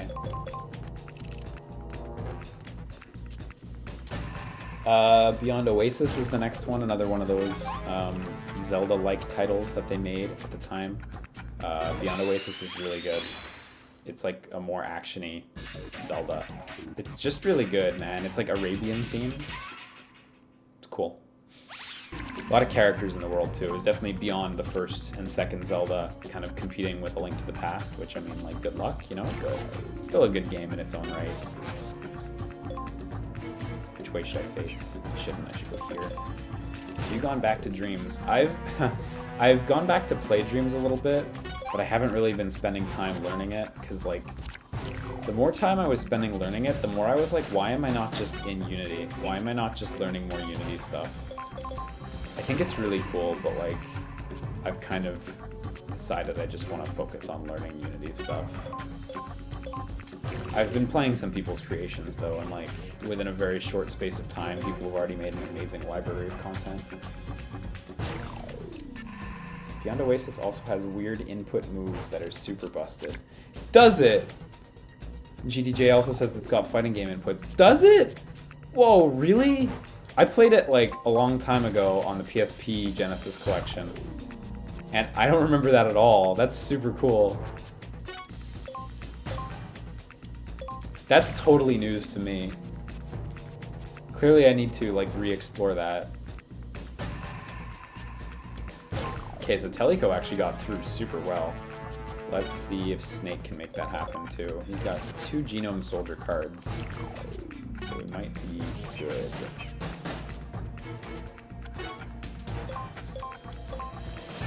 Actually, Snake should be able to do it literally right now. If I'm willing to be real spendy. Which, fuck it, I'll do that, because I have Johnny. Snake's gonna reload, though, so he's gonna have very high cost. Coming into this next area, I'm gonna have to be careful about that. Look at that. Wow, stealthed right through that one. Last time it was a total mess. Great. Oh, it's the first Toe Jam Mineral, not the second one, Commando Joe. Oh, you played Panic on Funkotron? I've only played the first one. I've only played the first and the third one, actually. So, what other games? Ghouls and Ghosts. Yep, put that on the list of games you'll never beat. It's fucking hard. You like Ghosts and Goblins? Of course you do. Everyone likes Ghosts and Goblins. You like beating Ghosts and Goblins?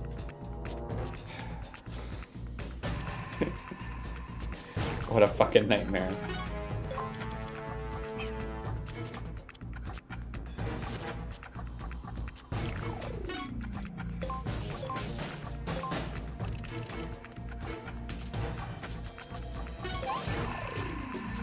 Okay, I'm just gonna go full alert in this room since my life's doing real good.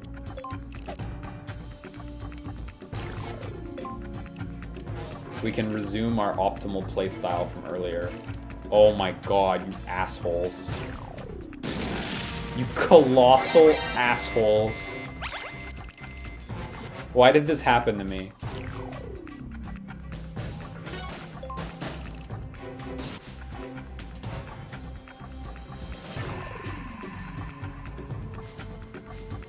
Alex Kidd and Enchanted Castle, which they like in Europe. Oh man, 4 of them? Are you serious? Wow, that was so lucky. You know what? I called them assholes before, but they lined themselves up perfectly for me. So, you know, I think they redeemed themselves. I was really just manipulating the RNG before. This is really not great. I don't, like, this hand sucks. This is a seriously sucky hand.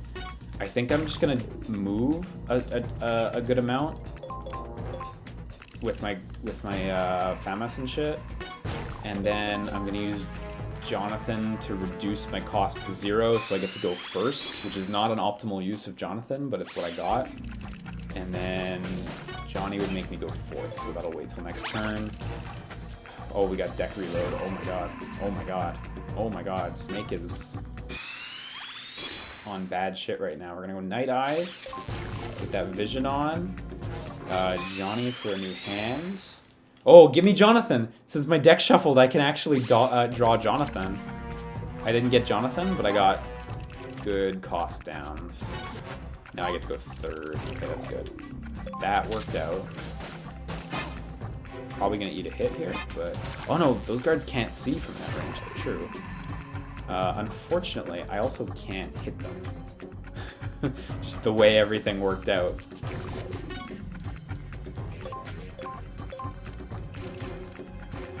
Yeah, Alex Kidd and the Enchanted Castle. I don't know fucking anything about that Alex Kidd game specifically. I know very little about Alex Kidd in general, but I know they like them in Europe. In fact, I'm pretty sure I read that it was specifically included because Alex Kidd does well in Europe. So, I guess. I've only played the first one. Was that Enchanted Castle? Or was it Alex Kidd in the other fucking one?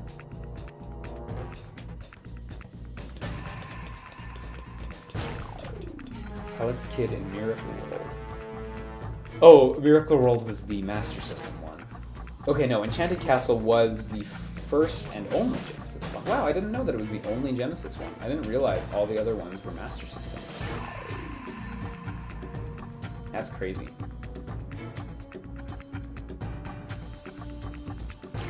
It's probably good. I don't know. Ask Europe.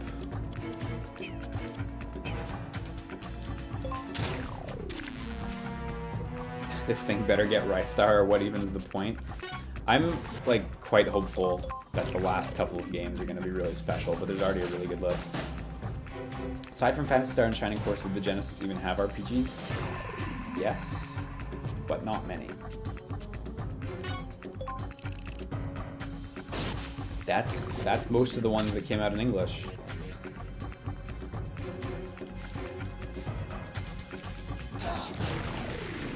One of my favorite RPGs on the Genesis, though, is Sword of Vermilion, if you've ever heard of that one. Unfortunately, it has not yet been confirmed for this, but Sword of Vermilion's a really unique, fun game. Unique for its time. I think now it's maybe not quite so unique, but it's good-ass shit. So I might pop the laser here. Oh, okay, we're good. It's a, like, dungeon RPG, so you move around on a grid in first person. And you fight enemies when you encounter them.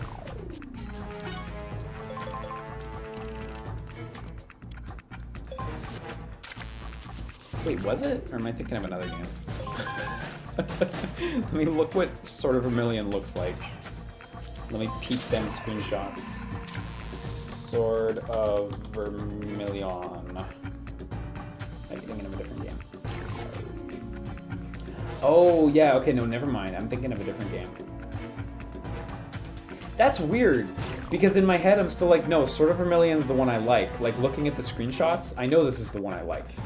You walk around in the overworld and then you get warped into a side-on or top-down battle. That's so fucking weird, because this is the one I like. Even looking at it, I'm like, yeah, I like this. But it's absolutely not the game I thought it was. That's fucking bizarre. You would think that I would be describing the one I liked, but in fact, no, I do like Sword of Vermilion. I feel like I was just describing Phantasy Star, though, by the sound of it. Anyway, there is Sword of Vermilion. That's a really cool RPG on the Genesis, too. Not confirmed, but hey, hopefully. Golden Axe. It's Golden Axe. You get to fight Death Adder again. Ooh. Golden Axe is fine. Why did it just crawl? Hopefully she starts outstanding. Yeah, there we go. Vector Man. It's the first Vector Man. It's a fun enough action platformer. I don't think Vector Man's amazing or anything, but it's a good time. The graphics are really good, actually. And then Wonder Boy and Monster World, which that's an RPG. There's a action RPG for you.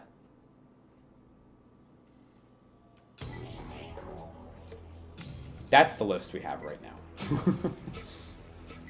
Just like with the SNES and the NES, Japan has a slightly different list as well. But again, there's still 10 games to be announced for both regions, so... fuck this map. This map is so big.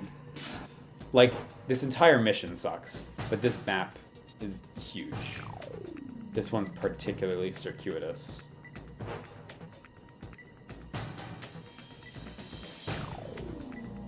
Oh. Eliminate all enemy soldiers. That's our objective. I hope this is the last room in the map, but I honestly don't know if it is.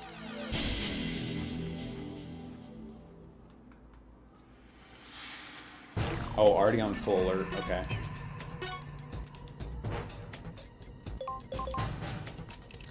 It's the Japanese list. I'm not gonna bother trying to go down the list and identify the games that are are removed, or not removed, but that aren't on the... Oh shit, that was my last action, because Teliko had another action in the previous map. Fuck, she might eat a hit.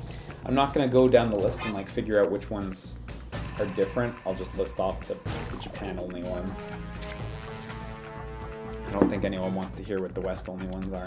If you do, you can look it up yourself. So in Japan, they have Puzzle and Action Tant-R, which is a neat puzzle game. I used to think it was a quiz game when I was younger, but that's totally wrong. It's not a quiz game at all. I can't shoot per Teliko, it's true. They have Party Quiz Mega Q, which is indeed a quiz game. I don't know that it's particularly remarkable in any way, though. Wow, this guy's not going to take much damage. What the hell? Aqua Soldiers. These sturdy boys. Yu Yu Hakusho Makyo Toitsusen? Yeah. The 2D platformer Yu Yu Hakusho game. Mado Monogatari, which is a series we never really got in the West until the Vita. We got Sei Mado Monogatari in English here. But in Japan, that was a series going on for a little while. Play as a little witch, and you do RPG shit. Did they have game descriptions at the main menu of these mini consoles? Traditionally, yeah, I would be surprised if the Genesis didn't, so.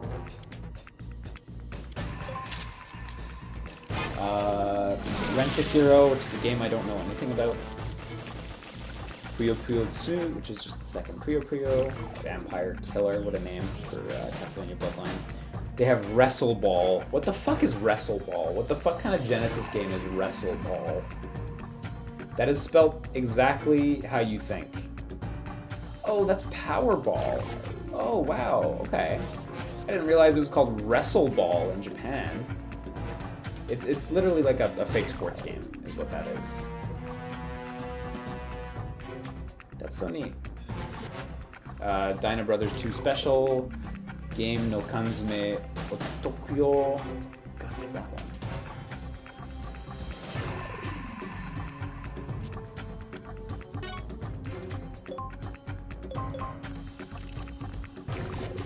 That one is a compilation of Sega game Toshokan. Wait, Toshokan, that's the Sega channel, right? What is that? Whoa, neat. So, Sega game Toshokan, Sega game library, is a Mega Drive cartridge distributed with select Mega modems, which was the online thing for the Genesis. And consumers could download and play select Mega Drive games through the service between 1990 and 1992. Whoa! Whoa! So, they get Game no Kanzume Otokyo, which is a collection of 1, 2, 3, 4, 5, 6, 7, 8, 9, 10, 11, 12 Sega Channel games. That's fucking neat. I never knew this was a thing that released in Japan at all. So you can actually get some of those games. I see Shi no Meikyu on the list. Shi no Meikyu was localized as, I think, Fatal Labyrinth or something like that. I'm clicking on it now so I can get the English name. And there's also Flicky on the list. Yeah, Fatal Labyrinth. Yeah. Shit. So that game is like an additional bunch of games for Japan. That's actually like a really rad pick. It's a shame we're not getting the 6-in-1 Genesis cartridge. Was that what it was? I don't know if you guys remember that. That was a Genesis cart that that Sega put out. Yeah, called the 6-pack. That's what it was called. It just says 6-pack on the top. I love it. It's official. It's a cartridge that has Golden Axe, Sonic the Hedgehog, Revenge of Shinobi, Columns, Streets of Rage, and Super Hang-On, all in one. It's an awesome, awesome cartridge. I always wanted it when I was younger. I never got it. That'd be sick if we had 6-pack, but we don't have 6-pack. Boy, 6-pack would be a sick one to announce for the end. Because that would add We already have Golden Axe and Sonic the Hedgehog, but that would add Revenge of Shinobi, Column, Streets of Rage, and Super Hang-On. That would still be good. I don't know that we're gonna get it, but hey. ArcV says, I had Game Boy's 72-pack. Yeah, man, I remember those carts. The cool thing about this one is it's actually official, too, so... And yeah, those were downloads in 1992, yeah, through the phone lines. It was neat. And Nintendo had them as well. Everyone was getting in on that. Gonna move Teleco back up the stairs for a little bit of a damage bonus on this guy. And I'll make her go first. Jeez, need that damage bonus. Am I getting the damage bonus for this fight? I don't know. They have, on the Japanese one, they have the Hybrid Front, which I'm not familiar with this name at a glance.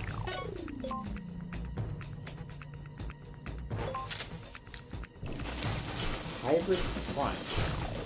Wow. Never released in North America. Interesting. Developed by Sega. Well, first party game developed by Oniro.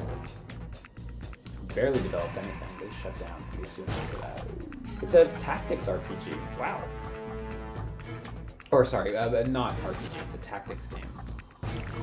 That's neat, and it's like a cool, like post-apocalyptic sci-fi thing. It's actually pretty rad. I don't know nothing about that game. Landstalker, which we talked about. Then definitely a big one that Japan gets that we don't get is Musha, which is an acronym, M-U-S-H-A.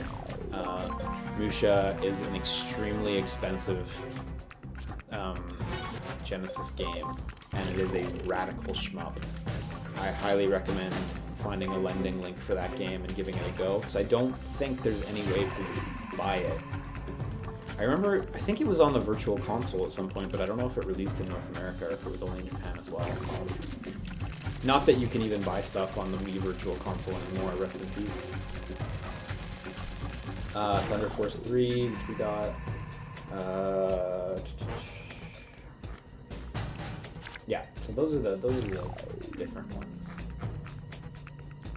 Anyway, I think the original question was, are you excited for it? Yeah, I'm fucking pumped, man. I grew up with a Genesis, and even though I had a very limited selection of games, pretty much just Streets of Rage, Sonic the Hedgehog 2, and a bunch of sports titles, like Streets of Rage and Sonic the Hedgehog 2 were like very formative experiences as a kid who really loved video games. Streets of Rage in particular, it's still like actually my favorite game, so... Oh, there's a dude right there. Okay. So these guys are pretty sturdy, so I'm gonna use this for a while.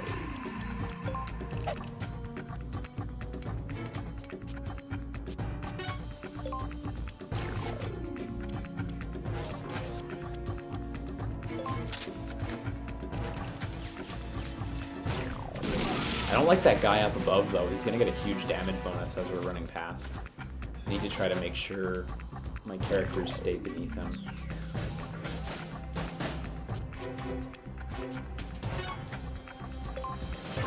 He shouldn't be able to hit me from here, since I'm like one tile away. Shouldn't being the operative word here, so... Yeah, this mission's crazy long, man. Some of the long missions in this game just drag way too hard. They're not all that engaging. I kind of like a little bit forgot about these, because when I think about Metal Gear Acid, I mostly just think of the opening missions with Snake and the very final battle. Those are the real standout bits to me. Ooh, can I toss this up there? No, I cannot.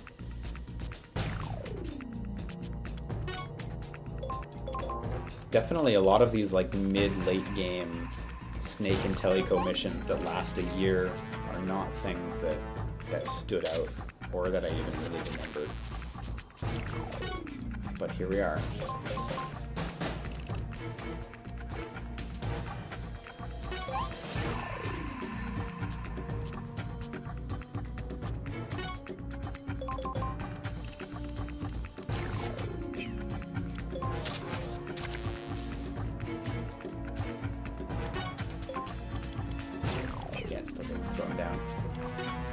move with a grenade, since I can stay at 0 cost. Oh, I can actually use 2 -4s rather than 8. Teleco's getting a real big streak here.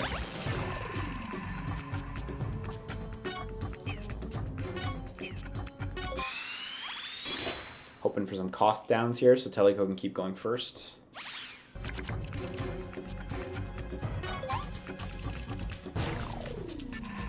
Just gonna be going third no matter what. Oh shit, there's a guard right there. Okay, what can I do to that guard? I have the HF blade, which isn't gonna do enough damage to kill. I have the RC missile as well. And I only have one move. I think I'll just pass. I'll just pass with Teleco. Okay, she's gonna get hit real hard now.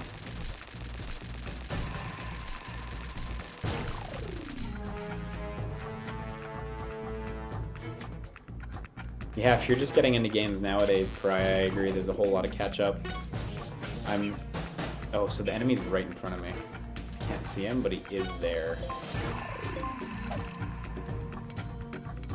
I'm glad that growing up, I didn't have to catch up too hard. Like, even though I was born in 1992, as a kid, I had access, like, I only really had access to an Atari 2600, a Genesis, and an NES before, like, getting a Game Boy Color. So, like, I always felt like I had good opportunity to catch up on a lot of the older stuff that really should have passed me by. But yeah, growing up now, there's a whole fucking lot of new shit to catch up on. If you're watching this and you're wondering what new shit you gotta catch up on, please don't forget Resident Evil 4. Please make sure you take a pit stop in Resident Evil 4 on your Switch or whatever.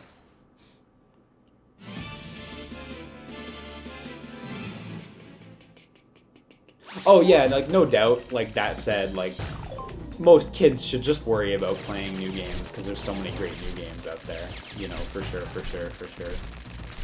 I just remember when I was younger in high school, like, ravenously looking up all the games that came before and how I was, like, obsessed with knowing about all these things. And I just think about how much more challenging that would be nowadays. That being said, I think anyone who's going down that rabbit hole is going to have a blast, just like I did. So,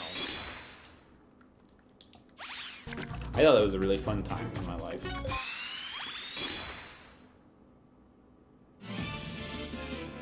All Up says, I remember when I found out about emulators and I almost died.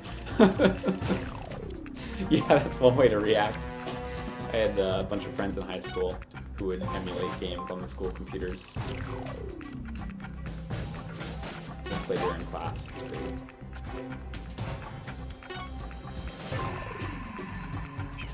Yeah, I wonder if kids are, like, interested in these mini consoles as well. I don't know. I mean, I have to imagine a certain amount would be. You know, like, if you're a young fan of Nintendo, I'm sure you're interested in it. So. This could kill. I have to only miss one shot. Ooh. Oh, yeah, phew. Whew. That almost went real bad at the end there. Oh, cool. Fucking finally, let me save. Oh my god. Jesus Christ. A rank. We got Speedy. We got Speedy because I died once already. Fuck. Action plus plus. Nice. Yeah, we did it, Roger.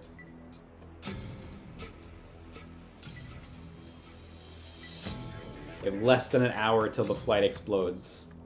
That's not accurate to game time, though. It will take longer than an hour to beat the game. Yeah, by the way, I hope you didn't forget about the Pied Piper plotline, because it's coming back. Was that the only mission you completed today? Yes, actually. It was. It's a grueling mission. Possibly the hardest. The last boss is also really hard if you're not ready for it. But if you know there's a boss coming, and it's pretty obvious that there's a boss coming, You can totally deck yourself out, but if you're unprepared for the last boss, you can go in really unoptimal, and it can be, like, impossibly hard to beat. Yeah! Finally! Kept you waiting, huh? We knew the MGS 1 pack, MGS 2 pack... He said kept you waiting, huh? That's great. Well, the Chronicle pack was only a beginning. Now let us present the MGS 3 pack! Yeah! The strongest, that weapon... The best! The strongest! They're all yours. What are you waiting for? Ride to the card shop, pronto! These ads are so good. Like, they have such character. They're so goofy. They clearly don't exist in the world of the game. They're rad. I love them. Okay. Best part of the game, let's be honest. Yeah, kind of. Okay, save. Save's happening. Oh boy. So extra life and our deck size went up, which is good. Look, I can get Naked Snake. It's way too expensive though. Triggers random technique. Attack versus forward adjacent block. Look at that. Using combination with equipped CQC cards. Yeah, right. We get CQC cards now. They held them off until the very end. Look at this running card. Movement card moves 8 blocks. So good. I need a full deck of these guys. 20,000. I couldn't even buy it on the spot. Let's hope for some running men. Let's hope for some good shit. We got a Scorpion. 100 attack, 2 hits. That's real good. 90% area attack. And like a little cross pattern. That's interesting. SPD Dragonov, effective against armor. 70, 3 shots. So potentially 210 damage. Hit decreases at 8 blocks. Crit knocks target down.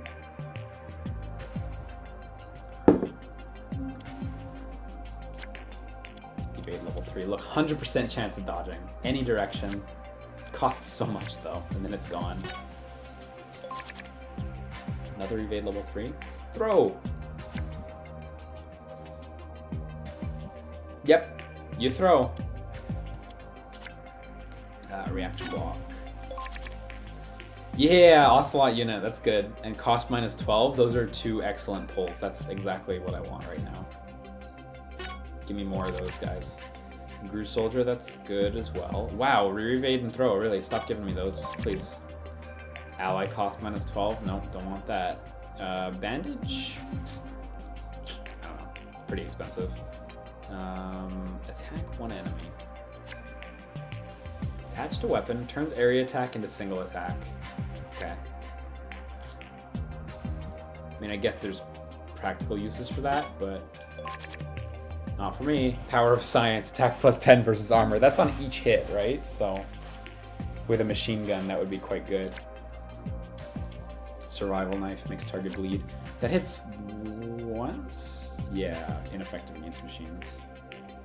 Costs very little though. 4 is really nice. Survival Knife Plus in Acid 2 is really good. Hits 3 times, I think. Oh yeah, Order of Lenin sets the user's current cost to 15, costs 0. This is actually a really good card situationally, because you can spend way high and then set yourself down to 15. But you really need to commit if you want to make anything happen with that. Keeps living creatures within 3 blocks at bay for 30 cost. Well, that's unfortunate. We honestly didn't get much good stuff in there. That's kind of a bummer, but whatever. I'm not gonna save scum it. We only got 1 minus 12. Only 1 minus 12 and only 1 Ocelot unit. So I'm gonna start by swapping out a Genome Soldier. And a cost -4. I'm just gonna get rid of 2 of those to keep my deck size down. Where's that -12 at? Snake's gonna get cost -12. Oh, bummer about ally cost -12. I never enjoy the ally cost ones. Otherwise, I don't really think I actually got anything I'd want to use. Gurlugon can go back in now.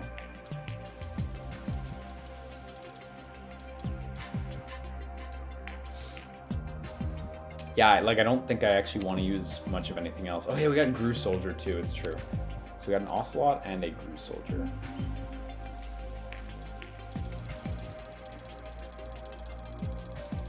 Gru Soldier's good. Excuse me. Still 2 genomes in there. Thermal Goggles out. Marionette is out. That's 30 cards even. Hey, nice. Tempted to put Stinger back in. I can get rid of a Nikita and put in a Stinger. It's gonna be handy to have these because there's a lot of enemy machines coming up. Marionette Owl's out. Thermal Goggles are out. Stealth, yeah, I'm having a hard time using that, so I'm gonna drop it for now. HF Blade's gonna stay because it's good against machines too.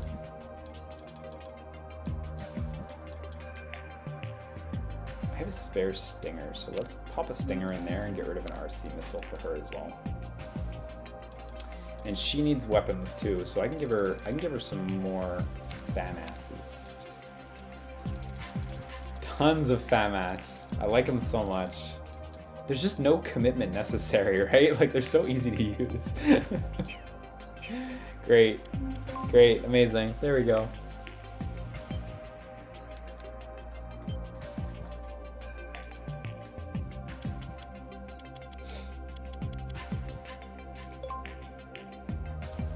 Okay, outside far. Let's get there. This one was listed as stage 12, was that correct? So I'm not mistaken, the last stages are stage 14.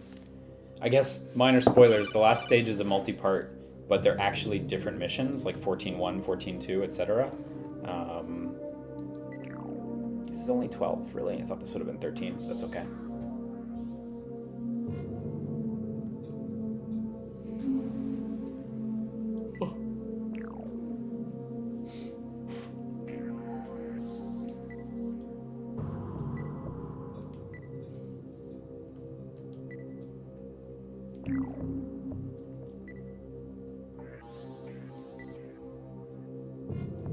Yeah, sewer time. It's true. I guess that's 13.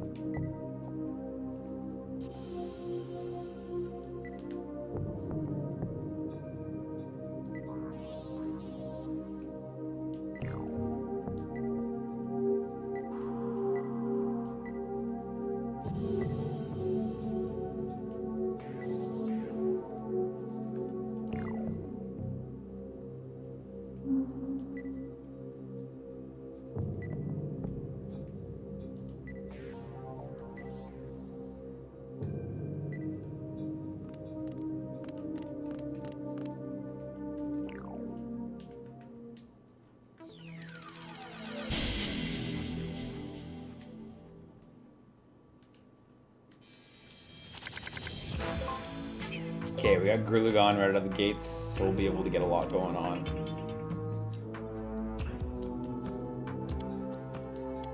Okay, so let's try to make it as many pit stops as we can as well in these huts to get cards. Otherwise, it doesn't seem like there's too much I have to worry about. Just try to stealth.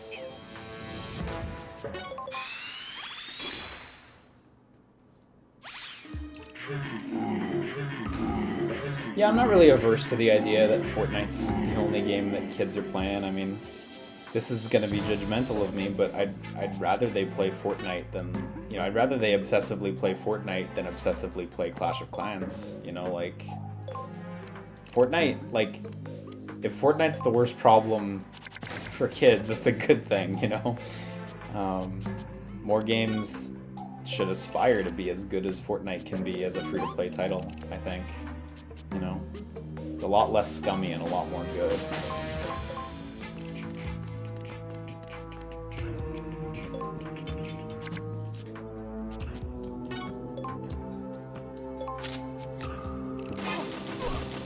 If all the kids are playing Fortnite, that's less kids in my grown-up games, yeah.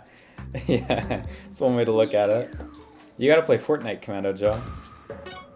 It's a fun-ass time. Love me some Fortnite. That new season looks so good, but I don't know if I want to jump back in. I also don't have space on my Switch, and yes, I only want to play it on my Switch. Because I am the idiot that I am. I only want to play it on my Switch. Is Fortnite Save the World or whatever any good? I haven't played it because it's not available on the Switch, but I hear people like it. Yeah, that's the co-op component. I do hear people enjoy it, but I don't really know myself. I know my friend Momoka enjoyed it quite a bit when it came out, but that was a while ago, so I don't know if that still is the case.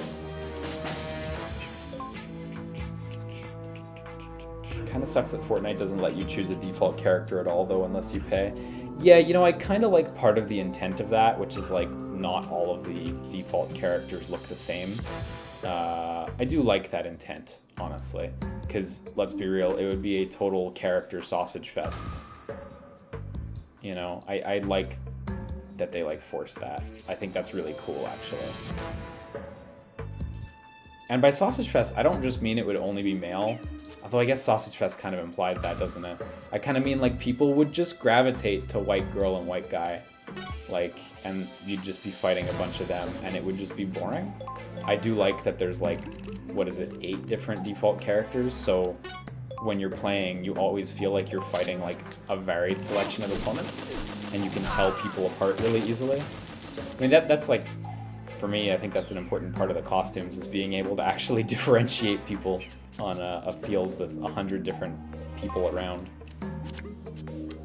I like the intent of the costume thing, but yeah, I get what you mean. I remember when I started playing, I was like kind of bummed that I didn't have any costumes to choose from, but the reality was that I managed to get a costume pretty soon. The fact of the matter is, like, you know, you can pay, like, for the battle pass, which costs $10, I think, about $10, and then you're good. The battle pass is really cool, actually. As far as monetization things go, I gotta say, very successful rethinking and rebranding of the concept of subscriptions. I think they did a great job with battle pass. Have I ever cosplayed before? I have. No plans to do it ever again, though, really. So.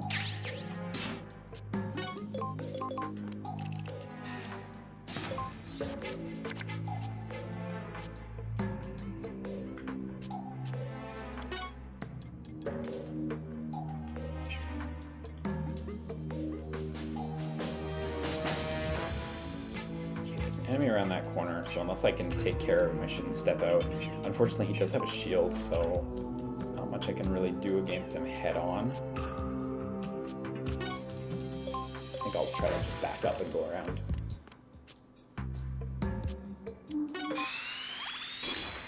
Oh, I should have used cost -4 before I did that. Whatever.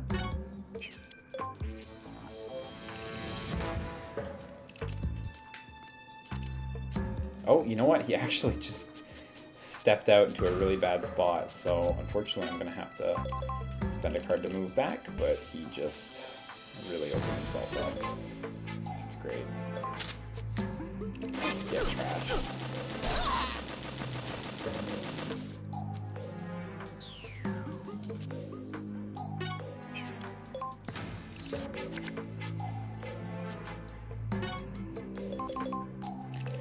But I don't know, I don't really mind what people grow up playing, you know.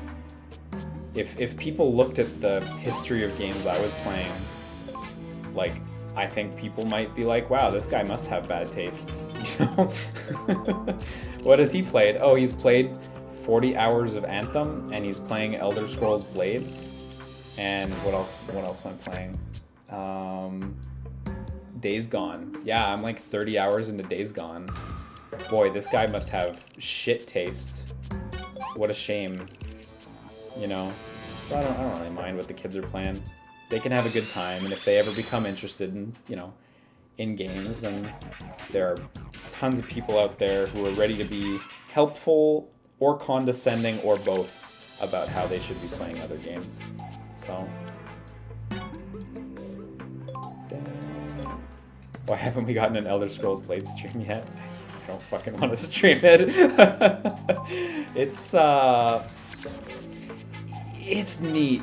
I think everything's there that needs to be there. It just needs to be better. You know, it's a good Elder Scrolls facsimile. A very watered down version of like earlier Elder Scrolls games like Daggerfall and shit. Although it could be said that all of the Elder Scrolls games are just watered down versions of the others. The like walking around and the quick combat feels like I remember Skyrim feeling. Just the levels are very linear and like the timers aren't very fun. I prefer it vastly to Fallout Shelter though. At least in Elder Scrolls Blades, when there's a timer going on, I can still play the game. In Fallout Shelter, it was like, well, come back later, you know? Even if I can't open chests on the spot, like, I can still collect more chests, you know, and queue them up.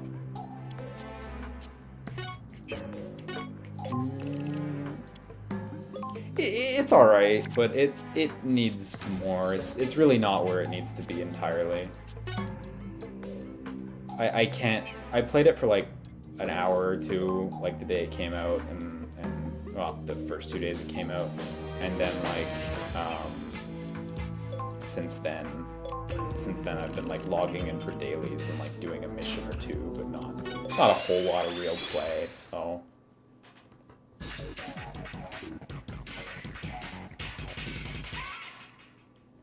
yeah, my phone barely came in at the minimum spec to play it as well. I was worried I wasn't going to be able to.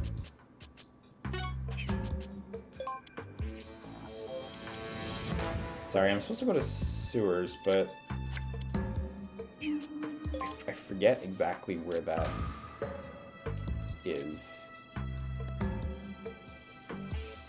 I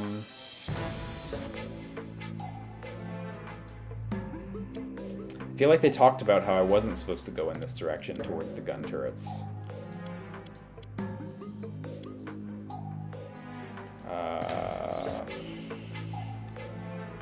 Do you guys mind if I just Google this real quick? Because I do not remember how you get to the sewers, or if I'm just supposed to go down that lane is down that way. Is it in the middle thing? I'm just gonna Google it real quick. Northeast? Northeast. So...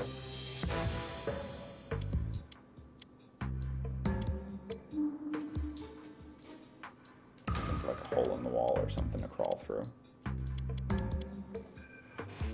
Bing it. No. You can't make me.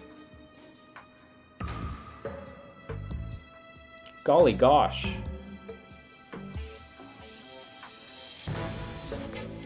I'm gonna Bing it real quick. This is the first time I'm looking up something for main progression, I think, in an LP. But I'd rather just look it up at this point.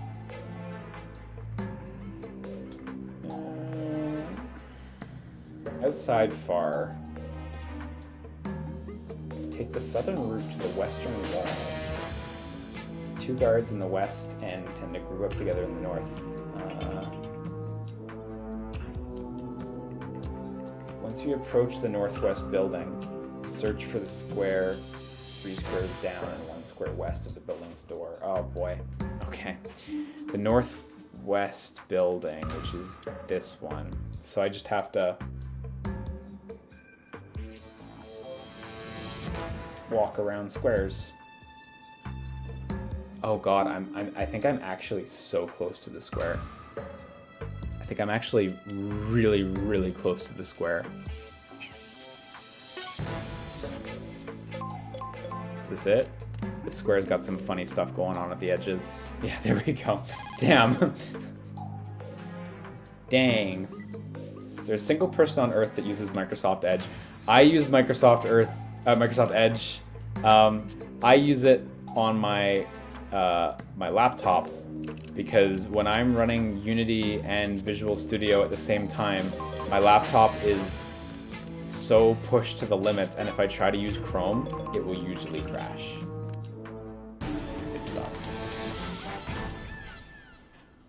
So I have to use Edge for the scripting reference stuff.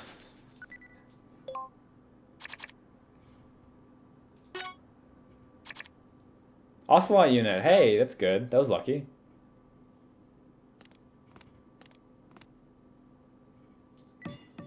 Also, I realized when I was looking it up on GameFAQs, but Mission 13 was indeed the power plant. The reason this one's 12 is because, yeah, it was the 12th area, so...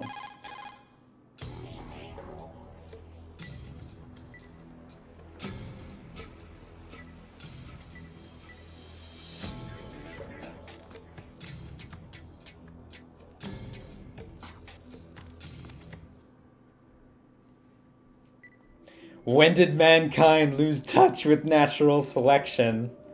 Look at Hans going in. No matter how inferior humans' genes are, that person is protected by laws and can't be killed. Even those incapacitated in accidents or stricken with a serious illness are needlessly kept alive. What a drawn-out, wasteful existence. It's this divorce from natural selection that has caused mankind to stop evolving. It's a step down, the devolution of mankind. But I intend to accelerate the culling of genetically inferior humans to rekindle the refining fire of natural selection, and that's exactly why I created Metal Gear. I'm not gonna let number 16 take control of it. It's my project after all. Like, the moment Telly goes off screen, Hans is like, I got a monologue right now.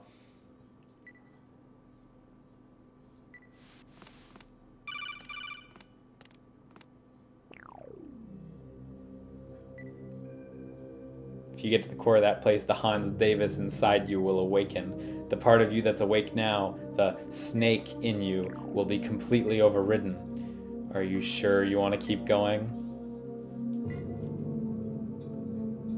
Buddy, yeah, Buddy's still around.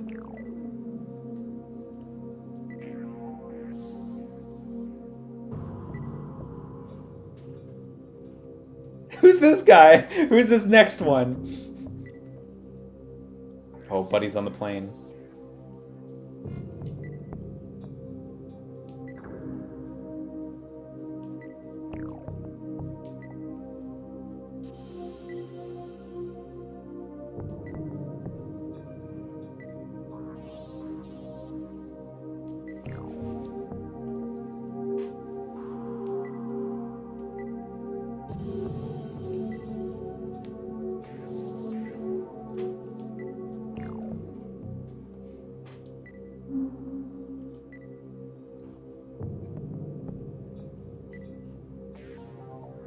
Can't believe Name Knowers came back up, like...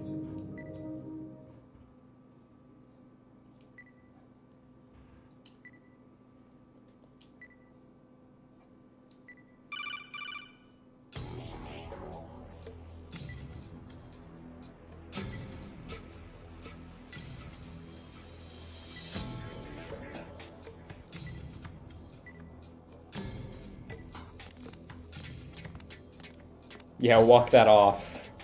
Just try to forget about that conversation.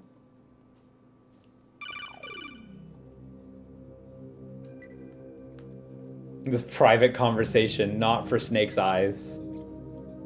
This call is only being transmitted to you. Okay. As you know, I once made a terrible mistake in South Vietnam. It was a harsh battle, which took place in the midst of chaos, in a place with no front lines. It took us hours just to advance a number of meters. The tension was thick. We received a tip at that time that a mole was among us, an enemy spy. I deduced that one particular man in my unit was that mole. The other soldiers in my unit were highly suspicious of each other and under a great deal of stress, but my accusing words were a breath of fresh air to them.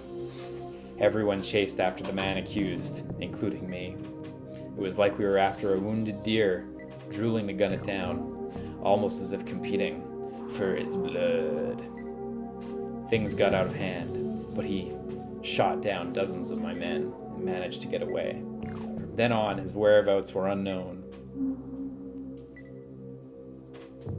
I just don't know anymore. Was he really a spy? And if he wasn't, he should have offered proof of his innocence. The fact he didn't do so tells me that he must have been. I want to trust Snake. Is that foolish of me? Am I making a mistake?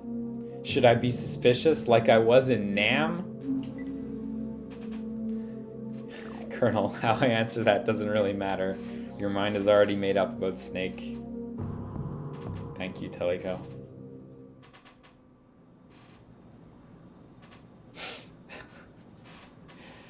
Been meaning to ask you about that pendant you're wearing. I don't want to read this conversation. The other one was good. But we got a pendant going on here.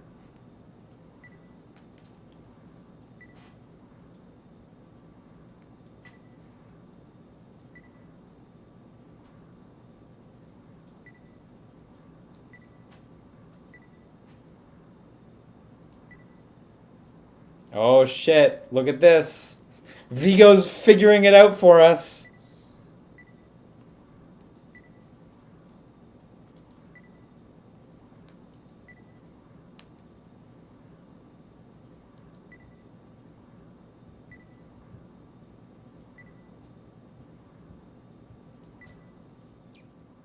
God, the stories are so disjointed in this game. Like, they're kind of linked, but barely. So thinly.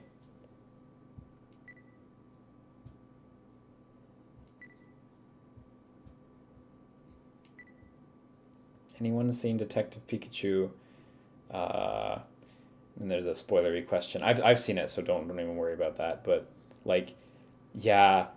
Yeah, I mean, the ending's like that because they were like, yo, we have to take this game, we have to make it a Fate of the World story. I am, like, kind of cool on Detective Pikachu. It was alright, but I really preferred the narrative in the game. I was bummed that some of the stuff from the game just didn't make it into the movie at all.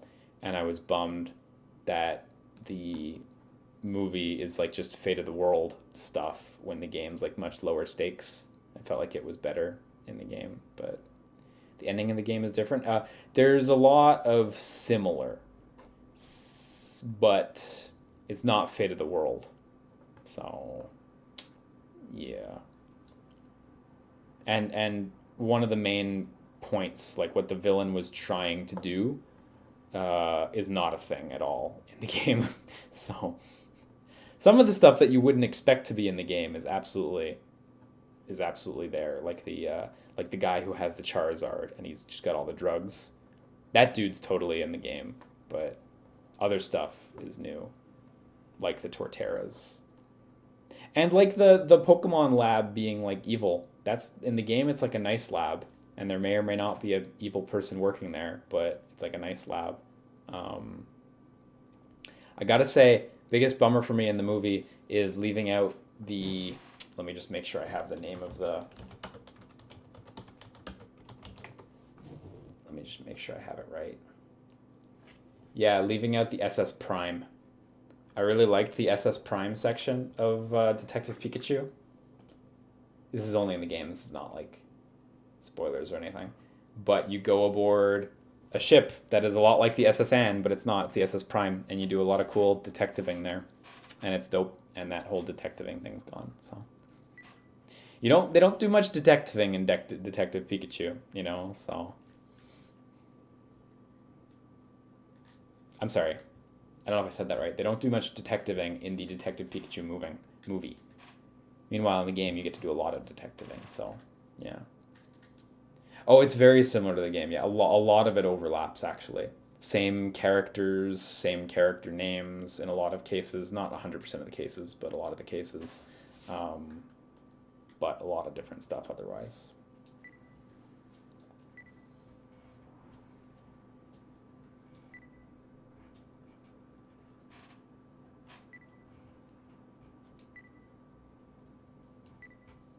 If you have a 3DS, I kind of have a hard time recommending the movie because I think the game is like dramatically better. But the movie's not bad by any means. If you want to see it, I think you'll have a fun time. The only reason I think I'm so cool on it is because I already played the game, and it just wasn't really what I wanted, but...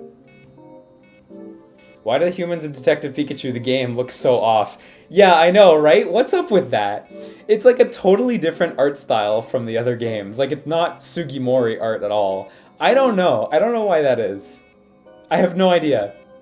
But the humans in the game Detective Pikachu are so different looking, and it is somewhat off-putting if what you want is Sugimori art. I totally agree with that, actually. It's weird. Still working on this bomb, by the way. 400 hours later.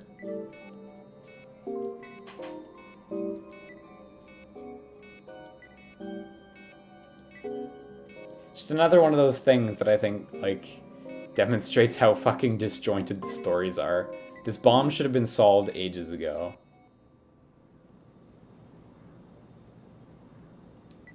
Yeah, I also hope they do, like, more Pokemon, like another Pokemon film in this style in the future. Because I think they did do a really good job.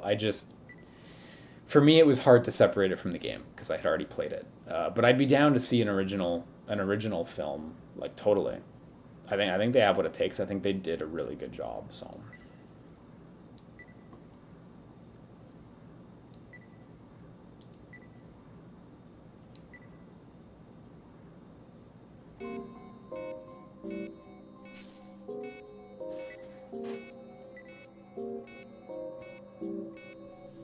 Been thinking of getting into more rhythm games after getting into Citus 2 on mobile. Have you tried Citus or Citus 2, and would you have any rhythm games on Switch or mobile you'd recommend? I've played Citus Lambda before, which is an older version of it. I would recommend Super Beat Sonic on the Switch. Super Beat Sonic is like absolutely godlike, amazing, amazing, amazing rhythm game. The Taiko games are also fun too. There's a Taiko game on the Switch that is a good time. It is Taiko, so it's a little simplistic. It's kind of about good execution on a very simplistic concept, but it's very good. Super Beat Sonic's really good, though. I highly, highly recommend that one. Sonic is spelled Xonic, which is odd, but true. It is not a lie.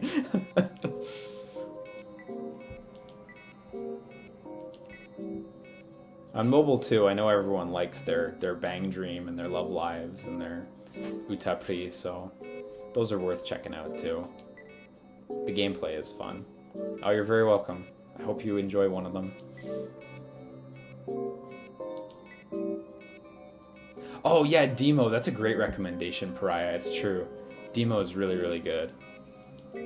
That is on mobile, too. And on the Switch, I think. Also on the Vita. Physical release on the Vita too.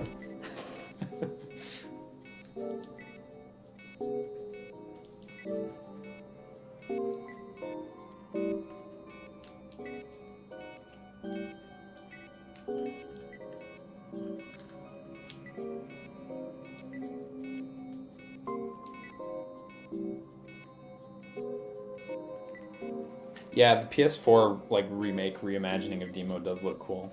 That supports VR, right? Or am I crazy?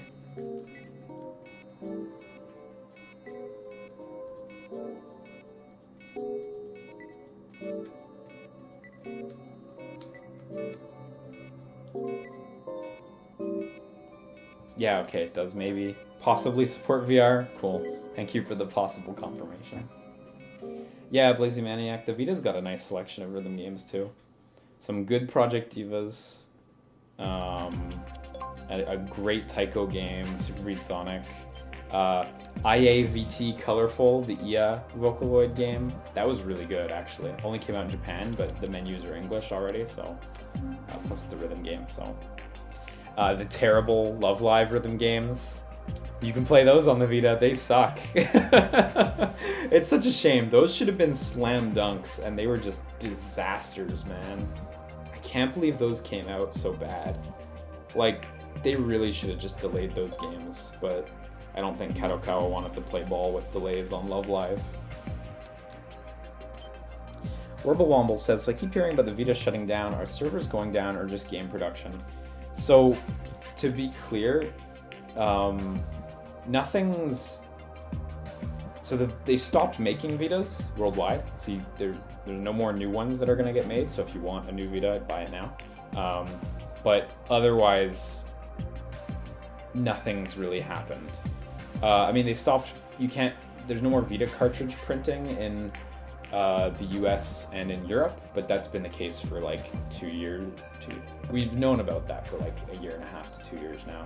It's not exactly a new thing, but no, games are still coming out. I mean, not a lot of them. You know, do not get hype.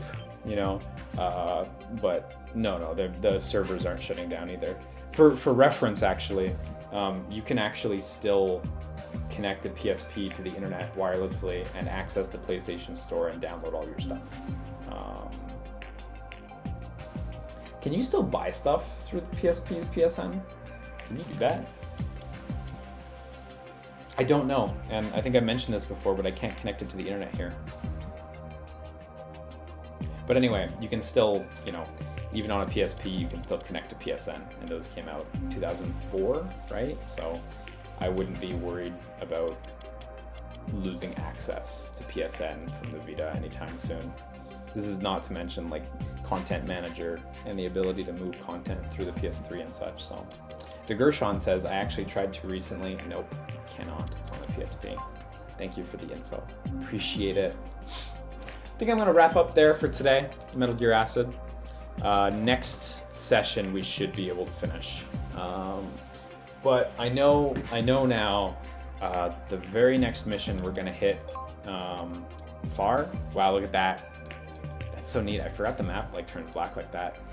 We're going to hit Far, and Far is a series of missions. So like 14-1, 14-2, etc. I think I mentioned that before.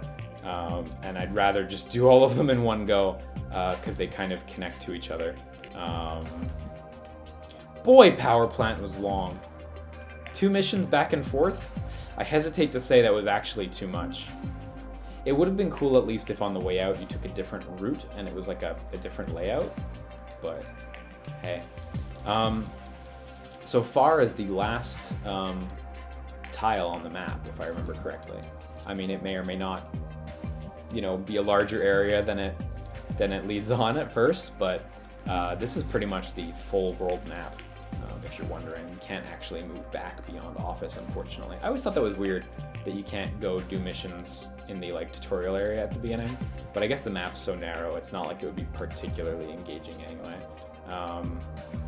Yeah, we're like actually there. I think next time we should be able to finish it in one go, assuming I don't game over constantly. Oh god, it's gonna happen, isn't it? But yeah, maybe next sitting we'll be able to actually just finish this game. I wasn't sure if it was gonna happen, and we're finally there. Still can't believe I fucking overwrote my save data though. What the hell? So disappointing. We still got this like this save, whatever this junk is, from 2011. Wow, can't believe that lived. And then on to Acid 2. Yeah, no, I'm gonna go with a hard no on that one. Not immediately, anyway. We got other stuff queued up. Back to Sekiro after that. Yeah, love Sekiro. Love it. But no way I'm playing the 2 back to front. That's a lot. Even just casually, that's a lot. So, but at some point we may need to take a break from card games. You're not wrong. You're not wrong. They're awful for me financially. Real talk, like, they don't do well. Phantom Dust and Lost Kingdoms were like the 2 least watched things on the channel.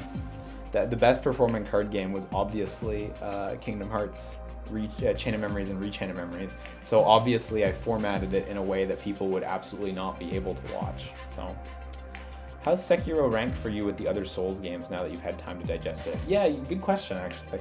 I still have at least one boss left, but I've finished most of it now. I think Bloodborne's still my favorite. I think Bloodborne's absolutely still my favorite. I don't think that's even a question. I really, really like Sekiro, but I just don't... Yeah, I don't know. I just don't think it's preferential to Bloodborne.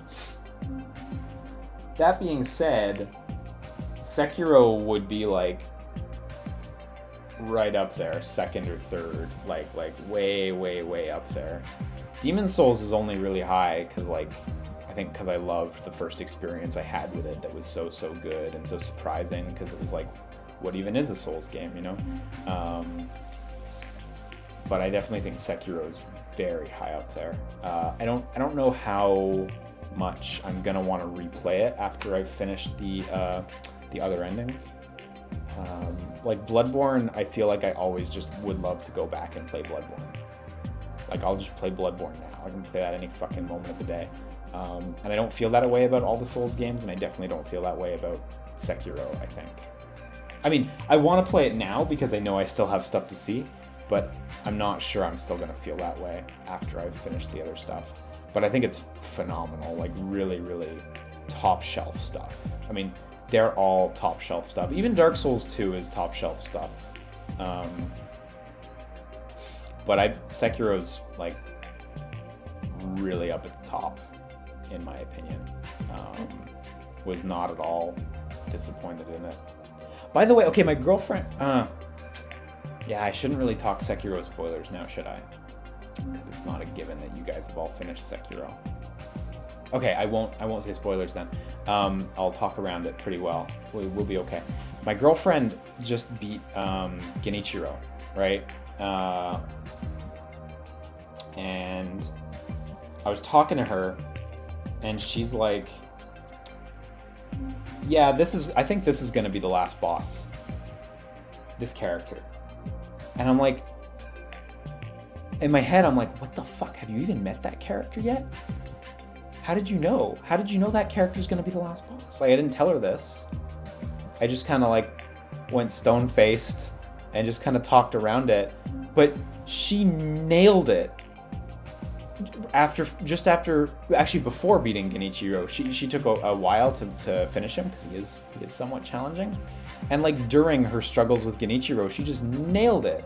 And the justification and everything. And I was like, whoa, what the fuck? Like, you're way better at like absorbing stories than I am.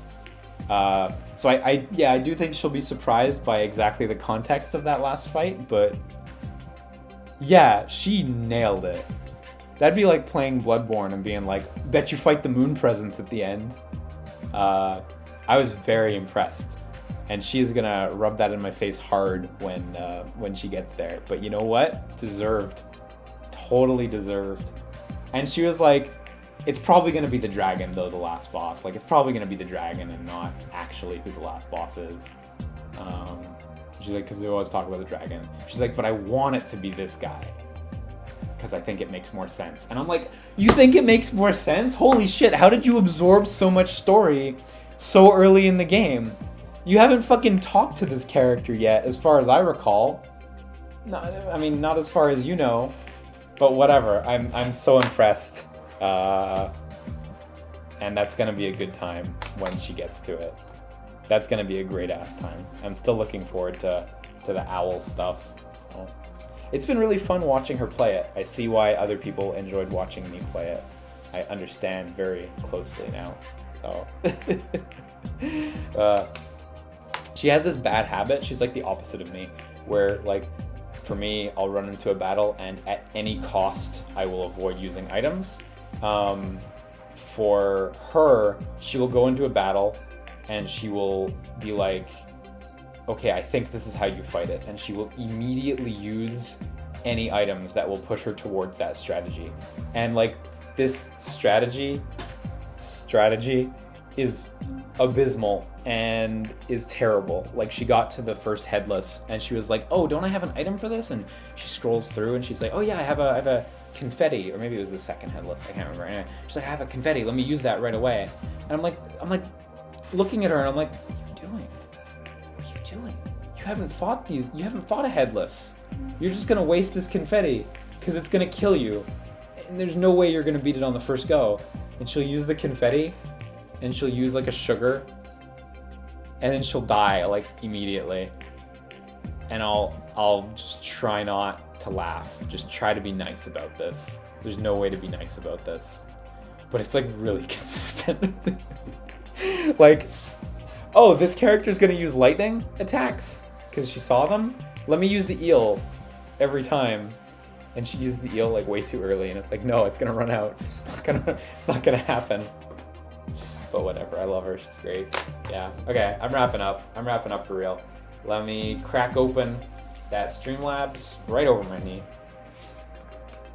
Shoutouts today to Lazy Maniac, Silver Streak HG, Vexed the Hexed, and Rabid Bunnies for their subscriptions today and over the past few days. Shoutouts also to Dr. James Woods for their donation. They simply say, I love you, Liam. I don't know if I want to say I love you, Dr. James Woods, because I feel like that's a sound clip that could be used out of context in other ways. If your name is actually James Woods, then, and you're not that James Woods, then I love you too. But if you are that James Woods, then I don't know. Wait, is that his name? Am I getting the right? Yeah, I am. Okay, yeah. And shoutouts also to Jacksondorf Fred for the bits earlier. I saw those come in. Much obliged. Appreciate it. Anyway, I'm out for the evening. I'm also out for the weekend. This weekend, very exciting news. Not for you, but for me. It's my grandparents' 60th anniversary, which is crazy. I still remember their 50th anniversary party, which would have been back when I was 15, 16 years old. Still remember that. And I was like pretty young, but good food. And I still remember their 40th one back when I was 6 years old. I do actually remember that event. I remember like being so excited that I could drink as many 7-Ups as I wanted. So many 7-Ups. I had like 14 cans of 7-Up that night. I felt like very pleased and happy about this. I was all over the place. Just all over the place. It was not a good look. Okay, so 14 7-Ups.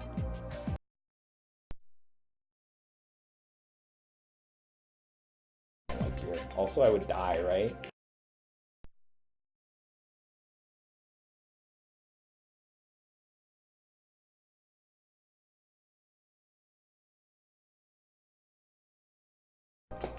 Anyway, yeah, Blazing Maniac. I hope your party is good and you drink a lot of 7. I'm be back on Sunday. Our next stream is Monday, the 20th at noon, and it is indeed Metal Gear Acid. We also have it scheduled the next day, Tuesday, which, depending on how that goes, we may not have to. I may cancel that stream outright as we switch. The PSP went to sleep because they do that. One other quick little thing, just FYI, I have started adding E3 dates to Google Calendar, which you can see linked below the stream and also on Twitter and shit. Feel free to check those out. Feel free to scope out the E3 dates and see when you're free, when you're not.